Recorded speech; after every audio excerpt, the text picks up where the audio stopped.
ഉയർത്തി കർത്താവിനെ സ്തുതിച്ചാട്ടെ. ഒടുവിലായി പ്രാർത്ഥിക്കുമ്പോൾ സ്തോത്രകാഴ്ചയ്ക്ക് കൂടെ ചേർത്ത് നമുക്ക് പ്രാർത്ഥിക്കാം. നമുക്ക് ദൈവവചനത്തിലേക്ക് കടന്നു വരാം. റോമാലേഖനം 5-ാം അധ്യായം അതിൻ്റെ 2-ാമത്തെ വാക്യമാണ് നമ്മൾ ഇന്നലെ ചിന്തയ്ക്ക് ആധാരമായി വായിച്ചത്. അതേ വേദഭാഗം ഒരിക്കൽ കൂടെ നമുക്ക് വായിക്കാം. റോമാലേഖനം 5-ാം അധ്യായം 2-ാമത്തെ വാക്യം. മൈക്കോണാണ്. നാം നിൽക്കുന്ന ഈ കൃപയിലേക്ക് നമുക്ക് അവൻ മൂലം, നമുക്ക് യേശുക്രിസ്തു മൂലം വിശ്വാസത്താൽ പ്രവേശനം ലഭിച്ചിരിക്കുന്നു. മതി. നമ്മൾ ഇന്നലെ ചിന്തിച്ചത് നാം നിൽക്കുന്ന ഈ കൃപയിലേക്ക്, ഈ രക്ഷയുടെ അനുഭവത്തിലേക്ക് ഒരു നാണയത്തൊട്ട് പോലും ചെലവില്ലാതെ, 1 കിലോമീറ്റർ നടക്കാതെ, ഒരു മെഴുകുതിരി കത്തിക്കാതെ സൗജന്യമായിട്ട് കർത്താവായ യേശുക്രിസ്തു മൂലം നമുക്ക് പ്രവേശനം ലഭിച്ചു. അത്ര വലിയ രക്ഷ ദൈവം നമുക്ക് സൗജന്യമായിട്ട് തന്നു. അതുകൊണ്ടാണ് ഇന്ന് നമ്മൾ ഒരുമിച്ച് ഇങ്ങനെ ആയിരിക്കാനിടയാകുന്നത്. ഞാൻ ഇന്നലെ ഓർപ്പിച്ച പോലെ പലപ്പോഴും എൻ്റെ ഉമ്മ പറയും, ഇത് അറിഞ്ഞില്ലായിരുന്നെങ്കിലുള്ള അവസ്ഥ എന്തായിരിക്കും എന്ന് പറയാറുണ്ട്. ഇന്ന് ഞാൻ കുറച്ചുകൂടി സന്തോഷത്തിലാണ്. കാരണം നമ്മുടെ സ്വന്തം ഭാഗത്തു നിന്ന് മറ്റൊരാളുകൂടെ കർത്താവിൻ്റെ വേലയിലുണ്ട് എന്നറിയുമ്പോഴുണ്ടാകുന്നൊരു സന്തോഷമുണ്ട്. ആ സന്തോഷം ഇന്ന് കർത്താവിൻ്റെ ദാസൻ പാസ്റ്റർ അഷ്റഫ്, അദ്ദേഹം ബോംബെയിൽ നിന്ന് കടന്നു വന്ന് ഇവിടെ ബഹ്റിനിലെ ശുശ്രൂഷയ്ക്കായി കടന്നു വന്ന് ഇന്ന് ഈ മീറ്റിങ്ങിൽ ഞങ്ങൾ ഫോണിലൂടെ സംസാരിച്ചിട്ടുണ്ടെങ്കിലും നേരിട്ട് ആദ്യമായിട്ടാണ് കാണുന്നത്. കർത്താവിൻ്റെ ദാസനോട് ഒന്നിച്ചായിരിക്കുന്നതിൽ വളരെ സന്തോഷിക്കുന്നു. ജാതി മത വർണ്ണവർഗ വ്യത്യാസമില്ലാതെ നമുക്കെല്ലാവർക്കും ഈ രക്ഷയിലേക്ക് സൗജന്യമായി കടന്നു വരുവാൻ ദൈവം നമുക്ക് കൃപ തന്നു. അതുകൊണ്ടാണ് ഈ രക്ഷയെക്കുറിച്ച് ബൈബിള് ഇങ്ങനെ ഒരു പദം പറയും, ഇത്ര വലിയ. ദൈവമക്കൾ ഇവിടെ ഉണ്ടോ? ഇത്ര വലിയ. വാസ്തവത്തിൽ ഞാനിങ്ങനെ പറയാം, നമുക്ക് ലഭിച്ച ഈ രക്ഷയുടെ വലിപ്പം എന്താണെന്ന് യഥാർത്ഥമായിട്ട് മനസ്സിലാക്കിയിട്ടുണ്ടെങ്കിൽ നമ്മൾ കർത്താവിനോട് വാസ്തവത്തിൽ പറയേണ്ട എന്താ, ഇനി ഒന്നും തന്നില്ലേലും സാരമില്ലെന്ന് പറയേണ്ടവരാ നമ്മൾ. അത്ര വലിയ രക്ഷയാണ് നമുക്ക് കിട്ടിയത്. പക്ഷെ നമുക്കെന്തോ ഇപ്പോഴും പരാതിയൊന്നും തീർന്നിട്ടില്ല. ഇപ്പോഴും തരുന്നില്ല, കിട്ടുന്നില്ല എന്ന് പറയുന്ന ആ ഒരു സാധനം, അത് മലയാളിയുടെ ഒരു പൊതു സ്വഭാവമായിരിക്കും. ഏതായാലും നമുക്ക് ഇത്ര വലിയ രക്ഷയാണ് ദൈവം നമുക്ക് തന്നെ.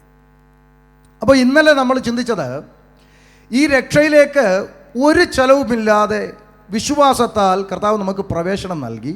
അതെന്തിനാണ് അങ്ങനെ നമ്മളെ ഈ രക്ഷയിലേക്ക് പ്രവേശിപ്പിച്ചതിൻ്റെ പിന്നിലുള്ള ദൈവത്തിൻ്റെ ഇഷ്ടം എന്താണെന്ന്, ആ ദൈവത്തിൻ്റെ ഇഷ്ടം എന്താണെന്ന് നമ്മൾ തൊട്ടടുത്ത് മറ്റൊരു വാക്യത്തിലൂടെ ചിന്തിച്ചു.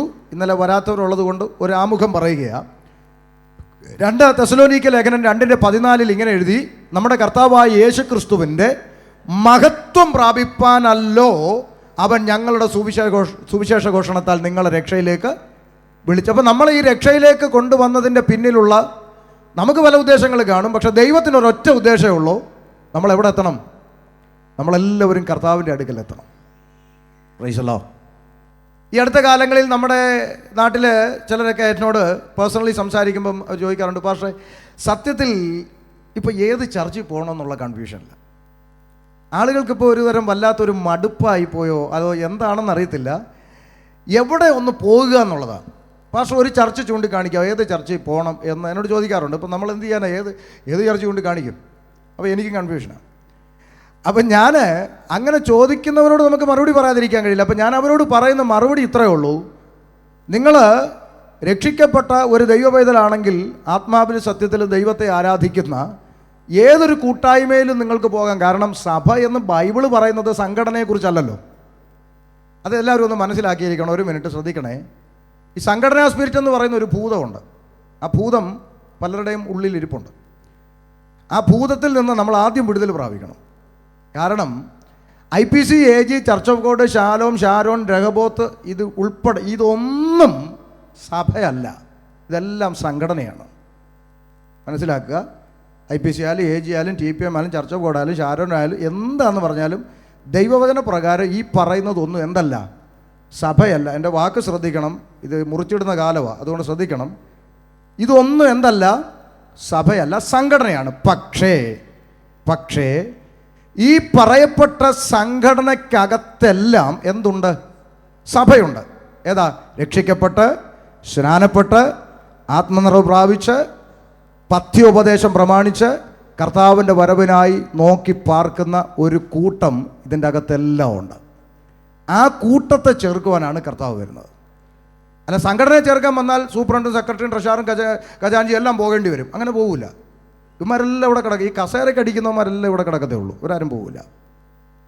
അതിന് നിങ്ങൾക്ക് ഏത് വാക്യം വെച്ച് എത്ര വേണമെങ്കിലും തെളിയിക്കാൻ പറ്റും. വേദി അതല്ലാത്തത് കൊണ്ട് അതിലേക്ക് മുതിരുന്നില്ല. കാരണം ഒന്നാമത് ഷമീർ കൊല്ലം പ്രസംഗിക്കുന്നത് കേൾക്കുമ്പോഴേ ബുദ്ധിമുട്ടാണ്. പുള്ളി വിമർശിക്കും എന്ന് പറയും. ഇതൊന്നും വിമർശനമല്ല. വെളിപ്പാട് പുസ്തകത്തിൽ ദൈവസഭയ്ക്ക് ദൂത് എഴുതുന്നു അല്ലേ? നമ്മൾ വായിച്ചിട്ടില്ലേ? സഭയുടെ ദൂതൻ എഴുതുക. അപ്പോൾ അവിടെ എഴുതിയിരിക്കുന്നു, കുറഞ്ഞൊരു കുറ്റം നിന്നെക്കുറിച്ച്, ആദ്യ സ്നേഹം വിട്ടുപോയി എന്നൊരു കുറ്റം നിന്നെക്കുറിച്ച് പറയാനുണ്ട്. കുറ്റത്തിന് കുറ്റമെന്ന് തന്നെയല്ലേ എഴുതിയേക്കുന്നത്? അപ്പോൾ പിന്നെ ഈ കുറ്റം പറയുന്നു എന്ന് പറയുന്നത് എന്തിനാ? കുറ്റത്തിന് കുറ്റമെന്ന് തന്നെയാണ് പറഞ്ഞത്. ഇനിയും പറയുകയാണ്, പിന്നെ ഇസബേൽ എന്നൊരു സ്ത്രീയെ സഭയിൽ അനുവദിച്ചു കൊടുക്കുന്നു എന്നൊരു അതും കുറ്റമെന്ന് തന്നെ അല്ലേ? അപ്പോൾ കുറ്റത്തിന് കുറ്റമെന്ന് തന്നെ എഴുതിയിരിക്കുന്നത്. ഇനി വേറൊരു രസം കേട്ടോ, പറയാണ്, നിക്കൊലോവ്യരുടെ നടപ്പ് നീ പകയ്ക്കുന്നു എന്നൊരു നന്മ നിനക്കുണ്ട്. സഭയോട് പറയുകയാണ്, ദൈവവചനത്തിൻ്റെ പഥ്യോപദേശ പ്രമാണം വിട്ടു നടക്കുന്ന ആ കൂട്ടരെ നീ പകയ്ക്കുന്നു എന്നൊരു നന്മ നിനക്ക് ഉണ്ട്. ഒരു കാര്യം ശ്രദ്ധിച്ചോണേ, ഇതേ പരിശുദ്ധാത്മാവ്, ഇതേ കർത്താവ്, ഇതേ ആത്മാവിൽ തന്നെയല്ലേ ബൈബിളിൽ എഴുതി വച്ചിരിക്കുന്നത്, സഹോദരനെ പകയ്ക്കുന്നവൻ കൊലപാതകയാകുന്നു, എന്ത് ചെയ്യരുത്, പക, പിണക്കം ഇതൊന്നും കൊണ്ട് നടക്കരുത് എന്ന് പറഞ്ഞ അതേ കർത്താവിൻ്റെ അതേ ആത്മാവ് പകയ്ക്കുന്നത് സഭയ്ക്ക് നന്മയാണെന്ന് പറഞ്ഞത് എന്തിനാ? മനസ്സിലാകുന്നുണ്ടോ? ഇത് ചിന്തിക്കാത്ത എന്താ? അപ്പം നമ്മൾ മനസ്സിലാക്കണം, ആരെയാണ് പകച്ചുകൂടാത്തത്? സഹോദരന്മാരെ. ആരാ നമുക്ക് സഹോദരന്മാർ? നമുക്കാരാ സഹോദരന്മാർ?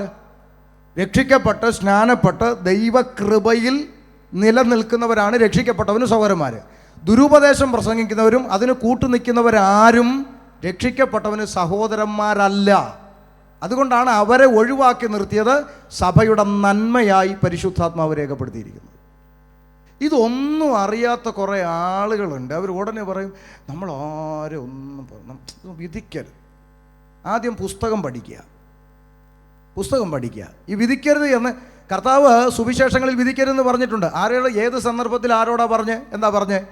ഇവൻ തച്ചൻ്റെ മോനല്ലേ, ഇവന് നമ്മളെ ഉപദേശിക്കാൻ അധികാരം എവിടുന്ന്? ഇവൻ എന്തിനാ ഇതൊക്കെ നമ്മളോട് പറയുന്നതെന്ന് പറയുന്നവരോട് കർത്താവ് പറഞ്ഞു, നിങ്ങൾ വിധിക്കുന്ന അളവിനാൽ നിങ്ങൾക്കും അളന്നു കിട്ടും. കാരണം ഇന്ന് നിങ്ങൾ ഏത് യേശുവിനെ വേണ്ടാന്ന് പറയുന്നു, ആ യേശുവാണ് നാളെ ന്യായം വിധിക്കുന്നത്.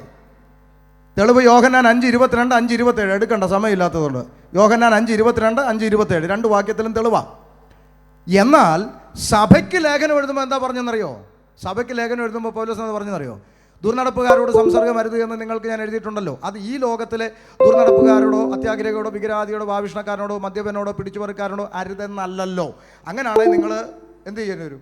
ആ ഭൂമി വല്ല ചന്ദ്രനെ പോയി ജീവിക്കേണ്ടി വരും. കാരണം ഇവിടെ ഇവന്മാരെ ഉള്ളൂ, കുടിയന്മാരും മോശക്കാരും ഒക്കെ ഉള്ളൂ.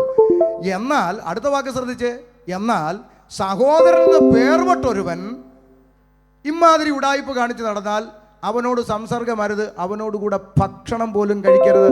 എന്നിട്ട് തൊട്ട് താഴേക്ക് എഴുതിയ, നിങ്ങൾ അകത്തുള്ളവരെ അല്ലയോ വിധിക്കുന്നത്, പുറത്തുള്ളവരെ ദൈവം വിധിക്കുന്നു. അപ്പം അകത്തുള്ളവൻ ഉടായ്പ് കാണിച്ചാൽ വിധിക്കാനുള്ള അധികാരം ദൈവസഭയ്ക്കുണ്ട്. ഇതൊന്നും മനസ്സിലാക്കാതെ ഓവറോൾ ആയിട്ട് അങ്ങോട്ട് നമ്മളാരും വിധിക്കരുത്. എൻ്റെ പ്രിയപ്പെട്ടവരെ, പഠിച്ച് 10ാം ക്ലാസ്സിൽ നിന്ന് അംഗൻവാടിയിലോട്ട് പോകരുത്. അതുകൊണ്ട് നമ്മൾ ദൈവവചനത്തിൽ കൃത്യമായ തിട്ടമുള്ളവരും പരിജ്ഞാനമുള്ളവരുമായിരിക്കണം. ഇതില്ലാത്തതിൻ്റെ ഒരു ബുദ്ധിമുട്ട്, ഒരു കാര്യം കൂടെ പറഞ്ഞ് തിരിച്ചു വരാം. ഇതില്ലാത്തതിൻ്റെ ഒരു ബുദ്ധിമുട്ട്, നാട്ടിൽ സുവിശേഷത്തെ ഇഷ്ടപ്പെടാത്ത അണ്ണന്മാരുണ്ട്. നിങ്ങൾക്കറിയാമല്ലോ അവരുടെ ഏത് വിഭാഗക്കാരെന്നൊക്കെ നിങ്ങൾക്കറിയാം. അങ്ങനെയുള്ള ആളുകൾ സുവിശേഷം പറയാൻ ചെന്ന ഒരു കൂട്ടം ആളുകളെ, വിശ്വാസികളെ പിടിച്ചു നിർത്തിയിട്ട് വീഡിയോ ഒക്കെ ഓൺ ചെയ്തിട്ട് നിങ്ങൾ ഒരുപക്ഷെ കണ്ടു കാണും. അവരോട് ചോദിച്ചു, ഈ നിങ്ങളുടെ ബൈബിളിൽ നോഹയുടെ പെട്ടകം ഉണ്ടല്ലോ, ഈ പെട്ടകത്തിൽ നോഹയും കുടുംബവും അടങ്ങുന്ന 8 പേരല്ലേ രക്ഷ പ്രാപിച്ചുള്ളൂ? ആ നോഹയും ഭാര്യയും മക്കളും ഒക്കെ അല്ലേ രക്ഷപ്പെട്ടുള്ളൂ? അപ്പോൾ അത് കഴിഞ്ഞിട്ട് പിന്നീട് ഇവിടെ ജനസംഖ്യ ഉണ്ടായി. അപ്പോൾ ഇവരോട് ചോദിക്കുകയാണ്, അങ്ങനെയാണെങ്കിൽ നോഹയുടെ മക്കൾ ആങ്ങളെയും പെങ്ങളും തമ്മിൽ ബന്ധം പുലർത്തിയിട്ടല്ലേ അടുത്ത തലമുറ ഉണ്ടായത്? നിങ്ങളുടെ ബൈബിളിൽ അങ്ങനല്ലേ എഴുതി വെച്ചിരിക്കുന്നതെന്ന് ചോദിച്ചപ്പം ഈ 10-20 വർഷം പാരമ്പര്യമുള്ളവരിൽ നിന്ന് വിറയ്ക്കുക. അത് പിന്നീട് പ്രചരിപ്പിച്ചു ആളുകളുടെ ഇടയിൽ. ഒന്ന് ആലോചിച്ച് നോക്കേ, സിമ്പിളായിട്ടൊരു സൺഡേ ക്ലാസ്സിലെ കുഞ്ഞിന് പറയാൻ പറ്റും, മക്കൾ മാത്രമല്ല മരുമക്കളും അതിൻ്റെ അകത്ത് ഉണ്ടായിരുന്നു എന്ന് പറഞ്ഞാൽ തീരാവുന്ന വിഷയമേ ഉള്ളൂ. അപ്പം നമുക്ക് ഇമാതിരി കാര്യങ്ങൾ പഠിക്കുക, മനസ്സിലാക്കുക എന്ന് പറയുന്നതിനോട് വലിയ താല്പര്യമില്ലാത്തതുകൊണ്ടാണ് നമ്മൾ ഈ വിമർശനം, കുറ്റം എന്നൊക്കെ പറഞ്ഞ് ഇതിനെ തള്ളിക്കളയുന്നു. നമുക്കിഷ്ടം എന്താണെന്നറിയോ? നമ്മൾ ഈ വന്നിരിക്കുന്നിടം മുതൽ ഇറങ്ങി പോകുന്നവരെ ഇങ്ങനെ പിമ്പിരി അടിച്ച് 100, 110 എന്നിരിക്കുന്ന രീതിയിൽ അങ്ങോട്ട് വിട്ടു കഴിഞ്ഞാൽ നമുക്ക് ഭയങ്കര സംഭവമാണ്. എന്തൊക്കെയോ ഇതൊന്നും അല്ലേ ആവശ്യം. കർത്താവിൻ്റെ വരവടുത്തിരിക്കുന്ന ഈ അന്ത്യകാലത്ത് പിശാചിൻ്റെ ഉദ്ദേശം ഒന്നേ ഉള്ളൂ, ഈ കൃപയിൽ നിന്ന് നമ്മളെ തെറ്റിച്ച് കളയുക. ആ ഭയമാണ് അപ്പോസ്തലന്മാരെ ഭരിച്ച ഭയമെന്ന് ഇന്നലെ നമ്മൾ വാക്യസഹിതം ചിന്തിച്ചുകൊണ്ടിരിക്കുകയാണ്. അതുകൊണ്ടാണ് കൃപയിലേക്ക് സൗജന്യമായി പ്രവേശിച്ച നമ്മളോട്, നിങ്ങൾ പ്രവേശിച്ചല്ലോ, രക്ഷിക്കപ്പെട്ടല്ലോ, സ്നാനപ്പെട്ടല്ലോ, അതുകൊണ്ട് ഇനി നിങ്ങൾ കർത്താവിൻ്റെ വരവ് വരെ ഇങ്ങനെയൊക്കെ അങ്ങ് പോയാൽ മതി എന്നല്ല വേദപുസ്തകം നമ്മളെ പഠിപ്പിക്കുന്നത്. അത് മനസ്സിലാക്കണമെങ്കിൽ ഈ ലേഖനങ്ങളുടെ പശ്ചാത്തലം ഒന്ന് പഠിക്കണം. ഒന്ന് രണ്ട് വാചകങ്ങളിൽ ഓടിച്ചങ്ങ് പറയാം. എന്താണ് ലേഖനങ്ങൾ, ആർക്കാണ് ലേഖനങ്ങളെന്ന് ഒന്ന് ഓടിച്ച് പറയാം. നമ്മുടെ കർത്താവായ യേശു ക്രിസ്തു ലോകത്തിലേക്ക് മനുഷ്യൻ വേഷത്തിൽ ഇറങ്ങി വന്നു. എന്തിനു വന്നു? മനുഷ്യൻ പാപിയായതുകൊണ്ട്. പാപത്തിൽ നിന്ന് മനുഷ്യവർഗത്തെ രക്ഷിപ്പാൻ സാക്ഷാൽ ദൈവം വേഷത്തിൽ മനുഷ്യനായി ലോകത്തിൽ വരുന്നു. മനുഷ്യൻ്റെ പാപത്തിൻ്റെ ശമ്പളമാകുന്ന മരണമെന്ന ശിക്ഷാവിധി കർത്താവ് നമുക്ക് പകരമായി ഏറ്റെടുത്ത് കാൽവരിയിലേക്ക് നടന്നു കയറി. കാൽവരിയിൽ കർത്താവ് അവസാനത്തെ തുള്ളി രക്തം വരെയും നമുക്ക് വേണ്ടി ഒഴുക്കി നമ്മുടെ പാപത്തിൽ നിന്നും, ശാപത്തിൽ നിന്നും, നരകത്തിൻ്റെ ശിക്ഷയിൽ നിന്നും കർത്താവ് നമ്മളെ രക്ഷിച്ചു. അത് വെറുതെ അല്ല, സ്വന്തം ജീവനെ തന്ന് രക്ഷിച്ചു. അല്ലേ? അത്രമേൽ മനുഷ്യനെ സ്നേഹിച്ചൊരു ദൈവമാണ് വേദപുസ്തകത്തിലെ ദൈവം. സ്തോത്രം. അപ്പോൾ ഈ കർത്താവായ യേശു ക്രിസ്തു മരണത്തെ ജയിച്ച് ഉയർത്തെഴുന്നേറ്റ് സ്വർഗാരോഹണം ചെയ്യും മുമ്പ് വളരെ കൃത്യമായി നമുക്ക് പഠിക്കും. ഇതിൽ വലിയ തലച്ചോറൊന്നും വേണ്ട. സ്വർഗാരോഹണം ചെയ്യും മുമ്പ് ശിഷ്യന്മാരുടെ അടുക്കൽ വരുന്നു. അപ്പോൾ അവരോടൊരു അന്ത്യകൽപ്പന കൈമാറുന്നു. എന്താണ് കൽപ്പന? നിങ്ങൾ പുറപ്പെട്ടു പോയി സകല സൃഷ്ടിയോട് എന്ത് ചെയ്യണം? സുവിശേഷം. എന്താ വാക്കിൻ്റെ അർത്ഥം? സുവിശേഷം എന്താ അർത്ഥം?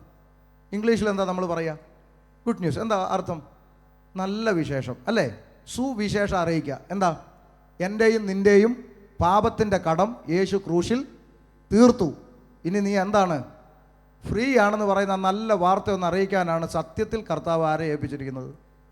നമ്മളെയൊക്കെ ഏൽപ്പിച്ചിരിക്കുന്നത്. പക്ഷേ ഇന്ന് നടക്കുന്നത് വേറെ രംഗ. ഞാൻ പറഞ്ഞു തരാം. നമ്മുടെ സഭയിൽ നമ്മുടെ വിനോദ് ബ്രദർ, ഒരു ഉദാഹരണം മനസ്സിലാക്കാൻ വേണ്ടിയാണ്.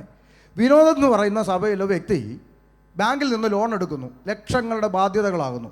അവസാനം ബാങ്കുകാർ, ശ്രദ്ധിച്ച് കേൾക്കണം, ബാങ്കുകാർ ജപ്തി നോട്ടീസ് വീട്ടിൽ കൊണ്ട് ഒട്ടിക്കുന്നു. അടുത്ത ശനിയാഴ്ച രാവിലെ 10 മണിക്ക് ബാങ്കിൽ നിന്ന് ആളുകൾ വന്ന് ചെണ്ട കൊട്ടി കാകള ഊതി വിനോദിനെയും കുടുംബത്തെയും തെരുവിലിറക്കി വിടും എന്നൊരു സീൻ വരിക. ശ്രദ്ധിക്കുക.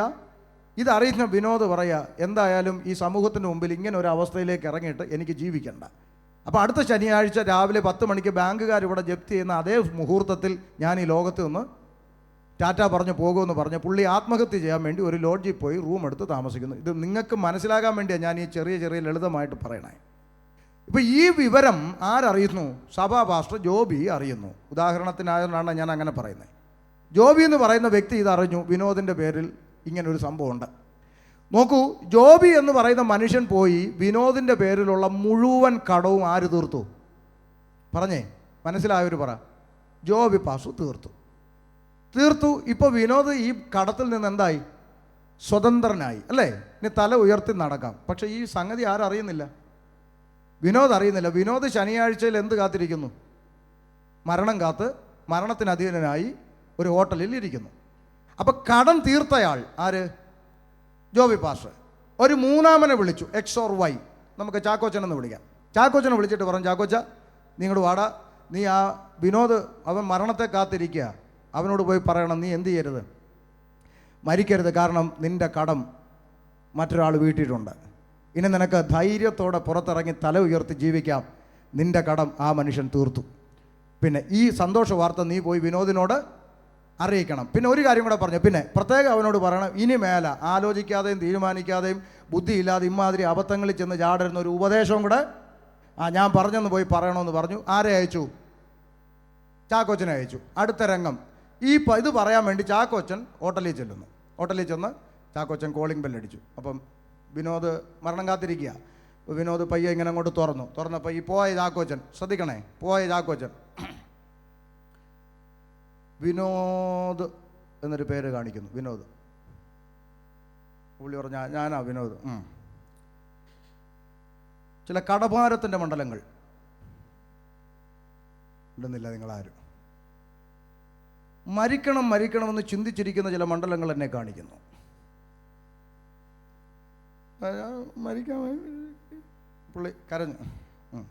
ഭാരപ്പെടണ്ട, ഒരു 3 ദിവസം വിഷയത്തിൻ്റെ പുറത്ത് കയറിയിരിക്കണം, നമുക്ക് ഈ ബന്ധനം അങ്ങ് അഴിക്കാം, ഇവനെ എന്തിനാ വിട്ടെ? നിങ്ങൾ പറ. എടാ, ഒരുത്തൻ ഇത് അഴിച്ചു, അതൊന്ന് പോയി പറയാനല്ലേ നിന്നെ ഏൽപ്പിച്ചുള്ളൂ. ഈ പറയാൻ വന്നവൻ ഇവിടെ ബന്ധിക്കുക. ഇതാ ഇന്നിവിടെ നടന്നുകൊണ്ടിരിക്കുന്നത്. എത്ര പേരുടെ തലയിൽ കയറിയെന്ന് എനിക്കറിയത്തില്ല. ഇല്ലേ? ക്രൂശിൽ കർത്താവ് നമുക്ക് വേണ്ടി ചെയ്തതിന് ഒരു വാല്യൂ ഇല്ലേ? ഇത്ര നോക്കൂ, ഈ ലോകം പിശാചിൻ്റെ അധീനതയിൽ കിടക്കുന്നു എന്ന് പറഞ്ഞ ഈ ലോകത്തിലെ പിശാചിൻ്റെ ആധിപത്യത്തെ പോലും തൻ്റെ മരണത്താൽ തോൽപ്പിച്ചിട്ട് സ്വർഗത്തിലും ഭൂമിയിലുമുള്ള സകല അധികാരവും എനിക്ക് നൽകപ്പെട്ടിരിക്കുന്നു എന്ന് പ്രഖ്യാപിച്ച ഒരപ്പൻ്റെ മക്കളായിട്ടാണ് നമ്മളിപ്പോൾ വിളിക്കപ്പെട്ടിരിക്കുന്നത്. അപ്പൻ ആരാന്നുള്ളൊരു ബോധ്യമെങ്കിലും നമുക്കുണ്ടെങ്കിൽ നമ്മൾ ഇമാതിരി കൾട്ടുകളിൽ പോയി വീഴില്ല. മനസ്സിലാകുന്നുണ്ടോ? ഇനി അടുത്തൊരു, എനിക്ക് പലപ്പോഴും ചിരി വരുന്ന ഒരു കാര്യം കൂടെ പറയാം. ചിന്തയുള്ള കാര്യമായതുകൊണ്ടാണ് ഇങ്ങനെ പറയുന്നത്. ശ്രദ്ധിക്കേ, നിങ്ങൾക്ക് എല്ലാവർക്കും മക്കളുണ്ട്, എനിക്കും മക്കളുണ്ട്. ഞാൻ ഉദാഹരണത്തിന് പറയാം, ജോയ് പാഷക്ക് ഒരു മകനുണ്ട് എന്ന് ഉദാഹരണത്തിന് ചിന്തിക്കുക. ഒരു മകൻ, ഈ മോനോട് ജോയ് പാഷ മിണ്ടൂല. എന്ത് ചെയ്യില്ല? മിണ്ടൂല. അപ്പോൾ മോന് ഒരു 18 വയസ്സായി. അപ്പോൾ മോനൊരാഗ്രഹം, ഒരു കാർ എടുക്കണം. ശ്രദ്ധിച്ച് കേൾക്കണേ, കാർ എടുക്കണം. അപ്പം മോൻ അപ്പുറത്തെ വീട്ടിലെ ചന്ദ്രൻ ചേട്ടനോട് ചെന്നിട്ട് പറയാ, ചന്ദ്രേട്ടാ, തിരക്കുണ്ടോ? ഇല്ല. എന്നടാ? ഒരു കാര്യം പറയാനുണ്ട്. എന്നാ മോനെ? എനിക്കൊരു കാറ് മേടിക്കണമെന്ന് വലിയ ആഗ്രഹമുണ്ട്. അതിനാടാ, നല്ല കാര്യം. അതിനിപ്പോൾ പപ്പയ്ക്ക് അതിനുള്ള ഒരു സപ്പോർട്ടുണ്ടോ, എന്തെങ്കിലും തരാൻ ഉദ്ദേശം എന്നൊന്നും എനിക്ക് അറിയത്തില്ല. അപ്പോൾ ചന്ദ്രൻ ചേട്ടൻ എന്ത് ചെയ്യണം? പപ്പായോടൊന്ന് ചോദിക്കണമെന്ന്. എനിക്ക് കാറ് വാങ്ങിത്തരാനുള്ള പദ്ധതി വല്ലതും പപ്പയ്ക്ക് ഉണ്ടോ എന്ന് ചന്ദ്രൻ ചേട്ടനൊന്ന് ചോദിക്കണം. ശരി. അപ്പോൾ ചന്ദ്രൻ ചേട്ടൻ ചെന്ന് ആരോട് ചോദിക്കുകയാണ്? കേൾക്കുന്നുണ്ടോ ഇവിടെ? ചന്ദ്രൻ ചേട്ടൻ ചെന്ന് ജോയ് പാഷോട് ചോദിക്കുക, ജോയ് പാഷ മോന് ഒരു കാറ് വാങ്ങണമെന്നൊക്കെ ഉള്ളൊരു താല്പര്യം അവൻ്റെ ഹൃദയത്തിലുണ്ട്, അത് വാങ്ങിക്കൊടുക്കാൻ വല്ല ഉദ്ദേശമുണ്ടോ? ഉടനെ ജോയ് പാഷ് പറഞ്ഞു, ഇപ്പോൾ ഉടനെ ഇല്ല, ഒരു ഡിസംബർ മാസമൊക്കെ ആകുമ്പോഴത്തേക്ക് വേണമെങ്കിൽ നമുക്ക് ഒന്ന് വാങ്ങിക്കൊടുക്കാമെന്നൊരു ചിന്ത എൻ്റെ മനസ്സിലുണ്ട്. ഓക്കെ. അപ്പോൾ ചന്ദ്രൻ ചേട്ടൻ തിരിച്ച് നേരെ ആരെടുത്ത് വരിക? മോൻ്റെ അടുത്ത് വന്നിട്ട് പറയാം, മോനെ, കാറിൻ്റെ വിഷയത്തിൽ ഡിസംബർ മാസത്തിലൊരു വിടുതൽ കാണുന്നുണ്ട്. നിങ്ങളിൽ എത്ര പേർക്ക് ഞാൻ പറഞ്ഞ മനസ്സിലായി? എന്നെക്കുറിച്ചുള്ള ദൈവഹിതം എൻ്റെ അപ്പൻ എൻ്റെ പ്രാർത്ഥനാ മുറിയിൽ എന്നോട് മിണ്ടൂല. അതറിയാൻ ഞാൻ പവർ വിഷനിൽ കാണുന്ന ചന്ദ്രൻ ചേട്ടനെ വിളിച്ചിട്ട് ചോദിക്കണം, എൻ്റെ വിഷയത്തിൽ ദൈവം എന്നോട് എന്തൊരു ഗതികേടാണെന്ന് നോക്കുക. വരേണ്ടിയില്ലായിരുന്നല്ലേ? സ്തോത്രം. ഇങ്ങനെ വഞ്ചിക്കപ്പെട്ട് കയ്യിലുള്ളതെല്ലാം നഷ്ടപ്പെട്ട് കൊള്ളയടിച്ച് പറ്റിക്കപ്പെട്ട് അവസാനം പെന്തക്കോസ് അങ്ങ് വെറുത്തു പോയിട്ട് കഠിനപ്പെട്ട് പറയുക, ഇതിനേക്കാളും നല്ല ഞാൻ തിരിച്ചു പോവുക. ആരാ ഇതിൻ്റെ ഉത്തരവാദി? ദൈവവചനം ശരിയായി പഠിക്കാത്തതുകൊണ്ട്. 23 വർഷമായി ഷമീർ അബ്ദുൽ സലാം ഈ പുസ്തകം ചുമന്നുകൊണ്ട് കർത്താവിനെ സേവിക്കുവാൻ ഇറങ്ങിത്തിരിച്ചെങ്കിൽ ഇന്നു വരെയും എൻ്റെ പ്രാർത്ഥനാ മുറിയിൽ എൻ്റെ ദൈവം എന്നോട് സംസാരിച്ചുകൊണ്ടായിരിക്കുന്നത്. അത് നന്മയാകട്ടെ, അത് തിന്മയാകട്ടെ. എനിക്ക് വേറൊരാൾ എൻ്റെ അപ്പൻ എന്നോട് മിണ്ടുന്നില്ലെങ്കിൽ അതിനൊരു ഒറ്റ കാരണമേ ഉള്ളൂ. അപ്പന് എന്നോട് സംസാരിക്കാൻ പറ്റാത്ത വണ്ണം എന്തോ കുരുത്തക്കേട് എൻ്റെ ജീവിതത്തിലുണ്ട്. അത് ഞാൻ ക്രമീകരിച്ചാൽ മതി, അപ്പൻ എന്നോട് സംസാരിക്കും. അല്ല, ആ കുരുത്തക്കേട് ഞാൻ വെച്ചിട്ടും വേറൊരാൾ വഴി എന്നോട് ദൈവം സംസാരിക്കുമെങ്കിൽ അതെന്ത് ദൈവമെന്നാണ് ഞാൻ ചോദിക്കണേ. പുതിയ നിയമത്തിൽ എവിടെയെങ്കിലും ഏതെങ്കിലും പ്രവാചക ശബ്ദം ഇങ്ങനെ ഒരു കാറോ വീടോ ലോറിയോ അല്ലെങ്കിൽ ജോലിയോ അല്ലെങ്കിൽ എന്തെങ്കിലും ഒരു കാര്യത്തിൽ പ്രവാചക ശബ്ദം, പ്രവാചകന്മാരുണ്ട് കേട്ടോ, അത് അറിവില്ലായ്മ ഉണ്ട്, പ്രവാചകനില്ല അല്ലല്ല, എന്താ ഈ പ്രവചനമെന്ന് പഠിക്കുക. പുതിയ നിയമത്തിലൊരു ഒറ്റ അപ്പോസ്തലന്മാരും ഒരു വ്യക്തികളുടെയും മെറ്റീരിയൽ ബ്ലെസ്സിങ്സിനെ കുറിച്ച് പ്രവചിച്ചിട്ടില്ല. ഉണ്ടോ? പുസ്തകത്തിലില്ലാത്തത് പിന്നെ എവിടുന്നാണ് കിട്ടിയേ? ഒരു പ്രവാചകൻ പറയുന്നു, പാസ്പോർട്ട് കൊണ്ടുവന്നിട്ടുണ്ട്, ഇങ്ങോട്ട് കൊണ്ടുപോവാ, ഞാൻ ഇപ്പം തന്നെ കാനഡയിലേക്ക് സീൽ അടിക്കുകയാണ്. അടിച്ചു. ഒരാഴ്ച കഴിഞ്ഞപ്പം ഇയാൾ കാനഡയിൽ ചെന്നപ്പം പുള്ളിക്ക് സന്തോഷമായി, പ്രവാചകൻ സീൽ അടിച്ചുകൊണ്ട് കാനഡയിൽ ചെന്നു. പക്ഷെ തലച്ചോറ് ഇച്ചിരിയെങ്കിലും ഉണ്ടെങ്കിൽ ഇവൻ ചിന്തിക്കണം, ഇവൻ അവിടെ കാനഡയിൽ ചെന്നപ്പോൾ വർഷങ്ങളായി അവിടെ കിടക്കുന്ന ഗോപാലകൃഷ്ണനും അമ്മദ് കുട്ടി അവിടെ മാന്യമായിട്ട് ജീവിക്കുന്നുണ്ട്. അവർക്ക് ആരാ സീലടിച്ച്? ഇത് ചിന്തിക്കാനുള്ള സുബോധം പോലും ഇല്ല മനുഷ്യർക്ക്. ദൈവസഭയിലേക്ക് വിളിക്കപ്പെട്ട, ഈ രക്ഷയിലേക്ക് വിളിക്കപ്പെട്ട നമ്മളെക്കുറിച്ച് സ്വർഗത്തിലെ ദൈവത്തിനൊരു ഒറ്റ ഉദ്ദേശമേ ഉള്ളൂ. നമ്മളെല്ലാവരും നിത്യജീവൻ പ്രാപിക്കണം, കർത്താവിൻ്റെ സന്നിധിയിൽ ഉണ്ടാവണം. ഈ ലോകത്തിൽ സകലത് നേടിയിട്ടും നാം നിത്യതയിൽ കർത്താവിനോട് കൂടെ ഇല്ല എങ്കിൽ എന്താണ് പ്രയോജനമെന്ന് ചിന്തിക്കുക. ഇനി നിങ്ങൾക്ക് ഞാൻ പ്രവാചകനെ 100% ബഹുമാനിക്കുന്നു, അംഗീകരിക്കുന്നു. പ്രവചനാത്മാവിൽ ഇവിടെ ഇരിക്കുന്ന സൺഡേ ക്ലാസ്സിലെ കുഞ്ഞു മുതൽ അങ്ങ് പുറകിലിരിക്കുന്ന പിതാക്കന്മാർ വരെ ആർക്കും ഷമീർ കൊല്ലത്തോട് പ്രവചിക്കാം. പക്ഷേ നിങ്ങൾ പ്രവചിക്കുന്നത് പരിശുദ്ധാത്മാവിലാണെങ്കിൽ എൻ്റെ ഓർമ്മയുടെ മണ്ഡലത്തിൽ മറഞ്ഞിരിക്കുന്ന എൻ്റെ കുറവുകൾ എനിക്ക് ബോധ്യപ്പെടുത്തി തരണം. ഞാൻ നെടുമ്പാട് വീഴും. ഇനിയും എൻ്റെ ജീവിതത്തിൽ ക്രമീകരിക്കപ്പെടേണ്ടതുണ്ടെങ്കിൽ നിങ്ങൾ പരിശുദ്ധാത്മാവിൽ നിങ്ങളെന്നോട് പ്രവചിക്കണം. അല്ലാതെ ഷമീർ എന്ന പേര് കേൾക്കുമ്പം ചില അറബികളെ നേടാൻ നിന്നെ ഉപയോഗിക്കും. പോയി പണി നോക്കടാന്ന് ഞാൻ പറയും. മനസ്സിലായി? ഇതൊക്കെ കാലങ്ങളായി കേട്ട് കേട്ട് തഴമ്പിച്ചു പോയ കാര്യങ്ങളാണ്. ഫ്ലൈറ്റ് കേരളത്തിൽ നിന്ന് കയറുന്നത് വരെ ആരും പ്രവാചകന്മാരല്ല. ഗൾഫിലോ അമേരിക്കയിലോ വന്നിറങ്ങിയ പിന്നെ ടേ ടേ ടേ ടേ എന്നങ്ങോട്ട് ദൂത് വരിക. ഇവരാരും നാട്ടിൽ വന്നിട്ട് ഒന്നും പ്രവചിക്കും നമ്മളാരും കണ്ടിട്ടുമില്ല.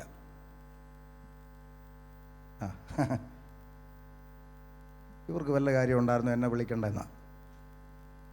അല്ല, അവർ വിളിച്ചിട്ട് വന്നതല്ല, കൊച്ചു കൊച്ചാൻ ത്രൂ വന്നതാണ്. പ്രൈസല്ല. എൻ്റെ പ്രിയപ്പെട്ടവരെ, സാധാരണഗതിയിൽ ഒരു ഗൾഫിലോ അമേരിക്കയിലോ വിദേശത്തോ ഒരു പാസ്റ്റർമാർ വന്നാൽ അവർ ഇരിക്കുന്നവരെ വെറുപ്പിച്ച് ഉള്ളത് നഷ്ടപ്പെടുത്താതെ എന്തെങ്കിലും വല്ലതും കിട്ടുന്ന ഒപ്പിച്ചുകൊണ്ട് പോകാൻ ശ്രമിക്കുന്നിടത്ത് ഇങ്ങനൊക്കെ പറയുന്നത് വിരോധം കൊണ്ടാണോ? നിങ്ങൾ കഠിനപ്പെട്ട് പിന്മാറി പോകാതിരിക്കാൻ വേണ്ടിയാണ് ഇത് പറയുന്നത്. വഞ്ചിക്കപ്പെടരുത് പ്ലീസ്. പറ്റിക്കപ്പെടാൻ ഇരുന്ന് കൊടുക്കരുത്. ഞാൻ ഒരു കാര്യം കൂടെ പറഞ്ഞിട്ട് തിരിച്ചു വരാം. അമേരിക്കയിൽ ചെന്ന സമയത്ത് ഞാൻ അച്ചാൻ്റെ പേര് പറയുന്നില്ല, ഞങ്ങളിങ്ങനെ കാറിൽ സംസാരിച്ചിരുന്നു. അച്ചാൻ ഒരു അനുഭവം പറഞ്ഞു. നാട്ടിൽ നിന്നൊരു വലിയ പ്രവാചകി വന്നിട്ടുണ്ടെന്ന് പറഞ്ഞു. അപ്പോൾ ഈ കൂടെ ജോലി ചെയ്യുന്നവരെല്ലാം പറഞ്ഞു, പിന്നെ അച്ഛൻ വരണം, ഭയങ്കര ഭയങ്കര എന്ന് പറഞ്ഞു. അങ്ങനെ പുള്ളി പറഞ്ഞു എന്നാൽ ഞാൻ വരുന്നെന്ന് പറഞ്ഞു. അങ്ങനെ ഈ പുള്ളിക്കാരൻ അവിടെ പോയി ഇരുന്നു. അപ്പോൾ ഈ പ്രവാചകി അവിടെ ഇരുന്നുകൊണ്ട് ഇങ്ങനെ പ്രവചിക്കാൻ തുടങ്ങിയപ്പം ഇതിപ്പോൾ മീഡിയയിൽ വരുമ്പം അച്ചായൻ കേൾക്കും, അതുകൊണ്ടാണ് ഞാൻ പേര് പറയാത്തത്. അപ്പം അച്ചായൻ അവിടെ ഇരുന്നപ്പം ഈ പ്രവാചകി പറഞ്ഞു, ഭാര്യ അറിയാത്ത ഒരു ബന്ധം ഉള്ളതായിട്ട് ആത്മാവ് കാണിക്കുന്നു എന്ന് പറഞ്ഞു ഈ അച്ചായനോട്. ഉടനെ ഈ അച്ചായൻ എന്ത് ചെയ്യുന്നറിയോ? ഈ അച്ചായനോട് ആണോ ദൈവദാസി, ഒരു മിനിറ്റ് എന്ന് പറഞ്ഞു. എന്നിട്ട് ഫോൺ എടുത്ത് ഭാര്യയുടെ നമ്പറിൽ വിളിച്ചു, സ്പീക്കർ ഇട്ട് വെച്ചിട്ട് പറഞ്ഞു, എടീ നീ അറിയാത്തൊരു ബന്ധം എനിക്കുണ്ടെന്നാണ് പ്രവാചകി ആത്മാവിൽ പറയുന്നത്. ഇനിയിപ്പോൾ അതാരാ എന്താണെന്ന് നീയും കൂടെ അങ്ങ് കേട്ടോളാൻ പറഞ്ഞു. സ്പീക്കർ ഇട്ട് വെച്ചിട്ട് പറഞ്ഞു, അവരുടെ അഡ്രസ്സും വീട്ടു നമ്പറും പറ, ഞാൻ പോയി കണ്ടുപിടിച്ചോളാം എന്ന് പറഞ്ഞു. പറഞ്ഞേച്ചേ ഇവിടുന്ന് പോകത്തോളെന്ന് പറഞ്ഞു. പ്രവാചകി അവിടെ ഇരുന്ന് ആകെ വിയർത്തു പോയി. മനസ്സിലായോ? ഞാൻ ആവുന്നത് അച്ചാനോട് വെച്ചാൽ അതാരാന്ന് പേര് വേണ്ട പേര് പറഞ്ഞാൽ നിങ്ങൾ സ്റ്റേജിൽ പറയും, അതുകൊണ്ട് ജീവിച്ചു പോക്കോട്ടെ എന്ന് പറഞ്ഞു. വഞ്ചിക്കപ്പെടരുത്. പ്രൈസ് അല്ലാഹ്.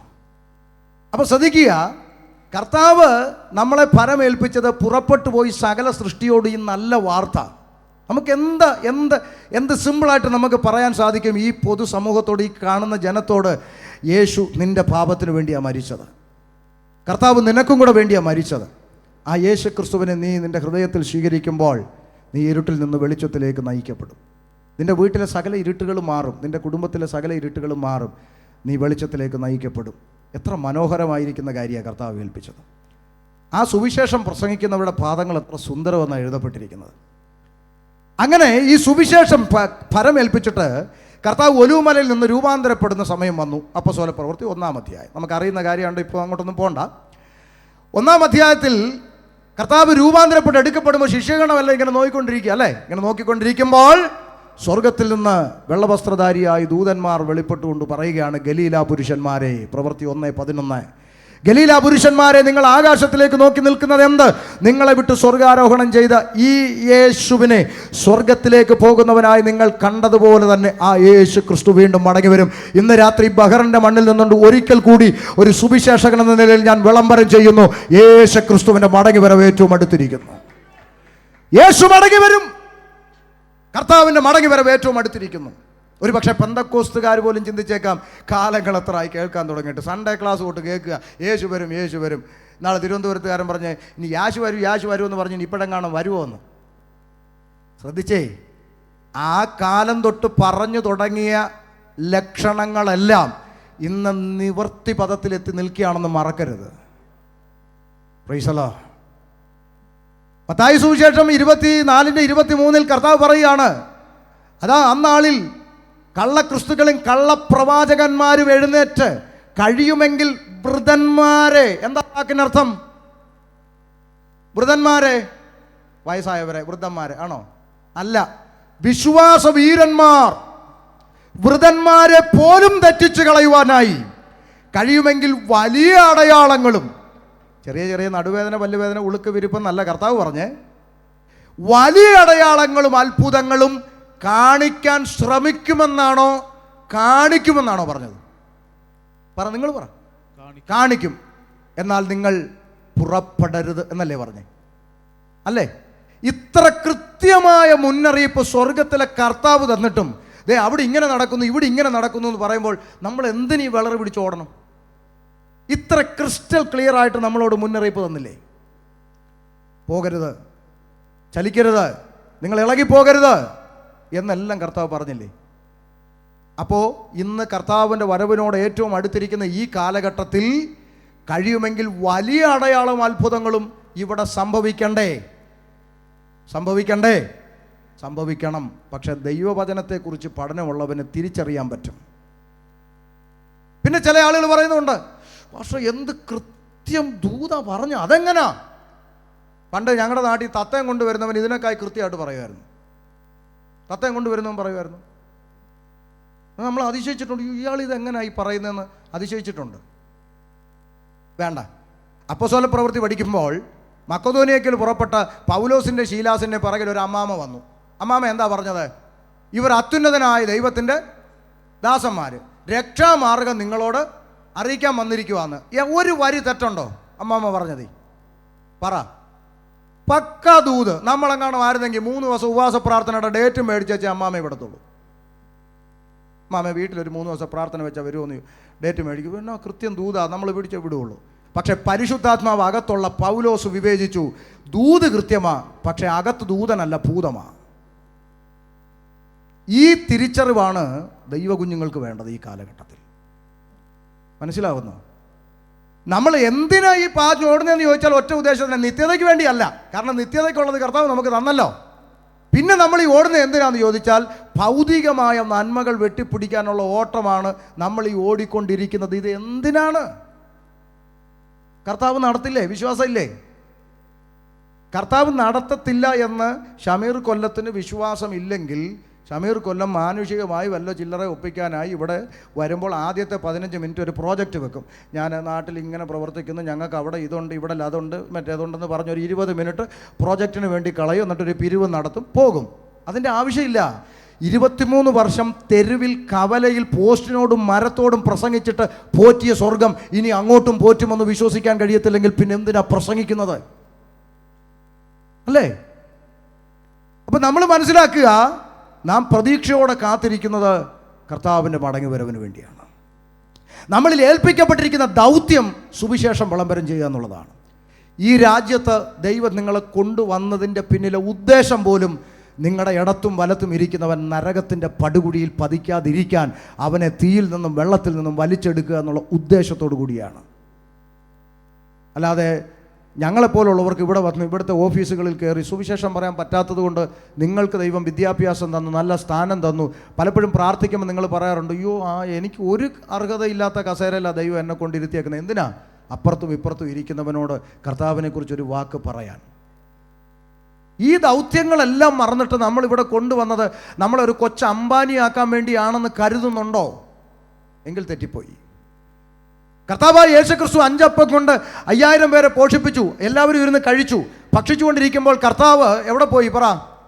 പ്രാർത്ഥിപ്പാൻ മലയിൽ കയറിപ്പോയി. കഴിച്ചു കഴിഞ്ഞപ്പോൾ ഇവരെല്ലാവരും കൂടെ ആരെ അന്വേഷിക്കുന്നു? യേശുവിനെ അന്വേഷിച്ചു. അവസാനം കണ്ടെത്തിയപ്പോൾ ഇവർ ചോദിച്ച ചോദ്യം ബൈബിളിലെ കാര്യമാണ്. നാഥ, ഞങ്ങൾ നിന്നെ അന്വേഷിച്ചു. കർത്താവ് വിചാരിച്ചു സ്നേഹം കൊണ്ടെങ്ങാനും ആയിരിക്കുമെന്ന് കർത്താവ് ചോദിച്ചു. എന്നാ കാര്യം എന്നാന്ന് ചോദിച്ചപ്പോൾ ഇവന്മാരെല്ലാം തല ചൊറിഞ്ഞുകൊണ്ട് പറഞ്ഞു, അത് പിന്നെ മരുഭൂമിയിൽ മോശ ഞങ്ങളുടെ പിതാക്കന്മാർക്ക് മന്നായാ കൊടുത്തതെന്ന്. അതെന്തിനാ ഇപ്പോൾ ഇവിടെ പറയുന്നതെന്ന് ചോദിച്ചാൽ, നീ ഞങ്ങൾക്കിപ്പം അപ്പവും മീനും അല്ലേ തന്നേ, പക്ഷേ ഞങ്ങളുടെ പിതാക്കന്മാർക്ക് കൊടുത്തത് ഇറച്ചിയായിരുന്നെന്ന്, കാട. ചുരുക്കി പറഞ്ഞാൽ പറഞ്ഞു വരുന്നത് എന്താ വേണം, ഈ ഇറച്ചിയും കൂടെ വേണമെന്ന്. ഇപ്പം കർത്താവിന് മനസ്സിലായി ഇത് തിന്നാനിറങ്ങിയ വകുപ്പാന്ന്. പിടി കിട്ടുന്നുണ്ടോ? എന്നാ വേണ്ടാത്തത്? തിന്നാനിറങ്ങിയ വകുപ്പ് നമ്മുടെ ഇടയിലുണ്ടല്ലോ, സംശയമുണ്ടോ? സഭായോഗത്തിന് വരാത്തവരും കോട്ടേജ് മീറ്റിങ്ങിന് വരും, അതെന്നാ വരുന്നത്? അപ്പം നിങ്ങൾക്ക് മനസ്സിലായി. അപ്പോൾ കർത്താവിന് മനസ്സിലായി ഇത് ആഹാരത്തിന് വേണ്ടി വന്നിരിക്കുന്ന കൂട്ടമെന്ന് മനസ്സിലായി. അപ്പം കർത്താവ് വിഷയം മാറ്റി ഗൗരവമുള്ള വിഷയത്തിലൂടെ, നിങ്ങൾ ഭൗതികമായ ആഹാരത്തെക്കുറിച്ച് അന്വേഷിക്കുന്നു, ഞാനോ സ്വർഗത്തിൽ നിന്ന് ഇറങ്ങി വന്ന ജീവൻ്റെ അപ്പമാകുന്നു, എന്നെ തിന്നുന്നവൻ എൻ മൂലം ജീവിക്കും.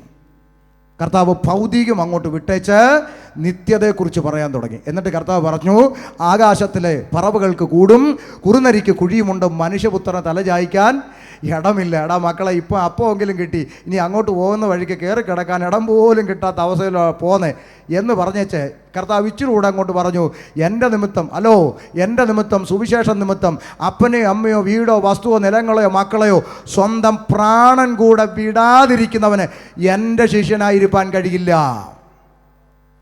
ഇതൊക്കെ വായിച്ചിട്ടില്ലേ? പറഞ്ഞിട്ട് കർത്താവ് തിരിഞ്ഞു നോക്കി, 5000 ഇല്ല 500 ഇല്ല, മിച്ചം എത്ര ഉണ്ടെന്ന് ബൈബിള് പഠിച്ചവർ പറ. മിച്ചം 12. ആ രംഗം നിങ്ങളൊന്ന് വായിച്ചു വിടാതെ ഒന്ന് ഭാവനയെ കണ്ടു നോക്കേ.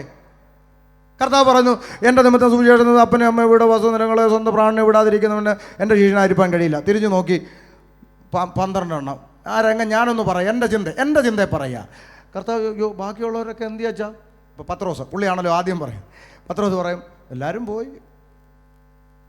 പോയാ അതിനാച്ചാ പോയേ, പിന്നെ ഒരു മര്യാദയ്ക്കൊക്കെ പറയണ്ടേ? അല്ല, ഒരു മര്യാദയൊക്കെ വേണ്ടേ? എല്ലാം വേണം, ഒരു ഇച്ചിരി മയത്തിനൊക്കെ. ഇപ്പോൾ നിങ്ങളെന്തോ ഇപ്പോൾ അപ്പനെ വിടണം, അമ്മയെ വിടണം, വസ്തു വിടണം, നിലങ്ങൾ വിടണം, മക്കൾ.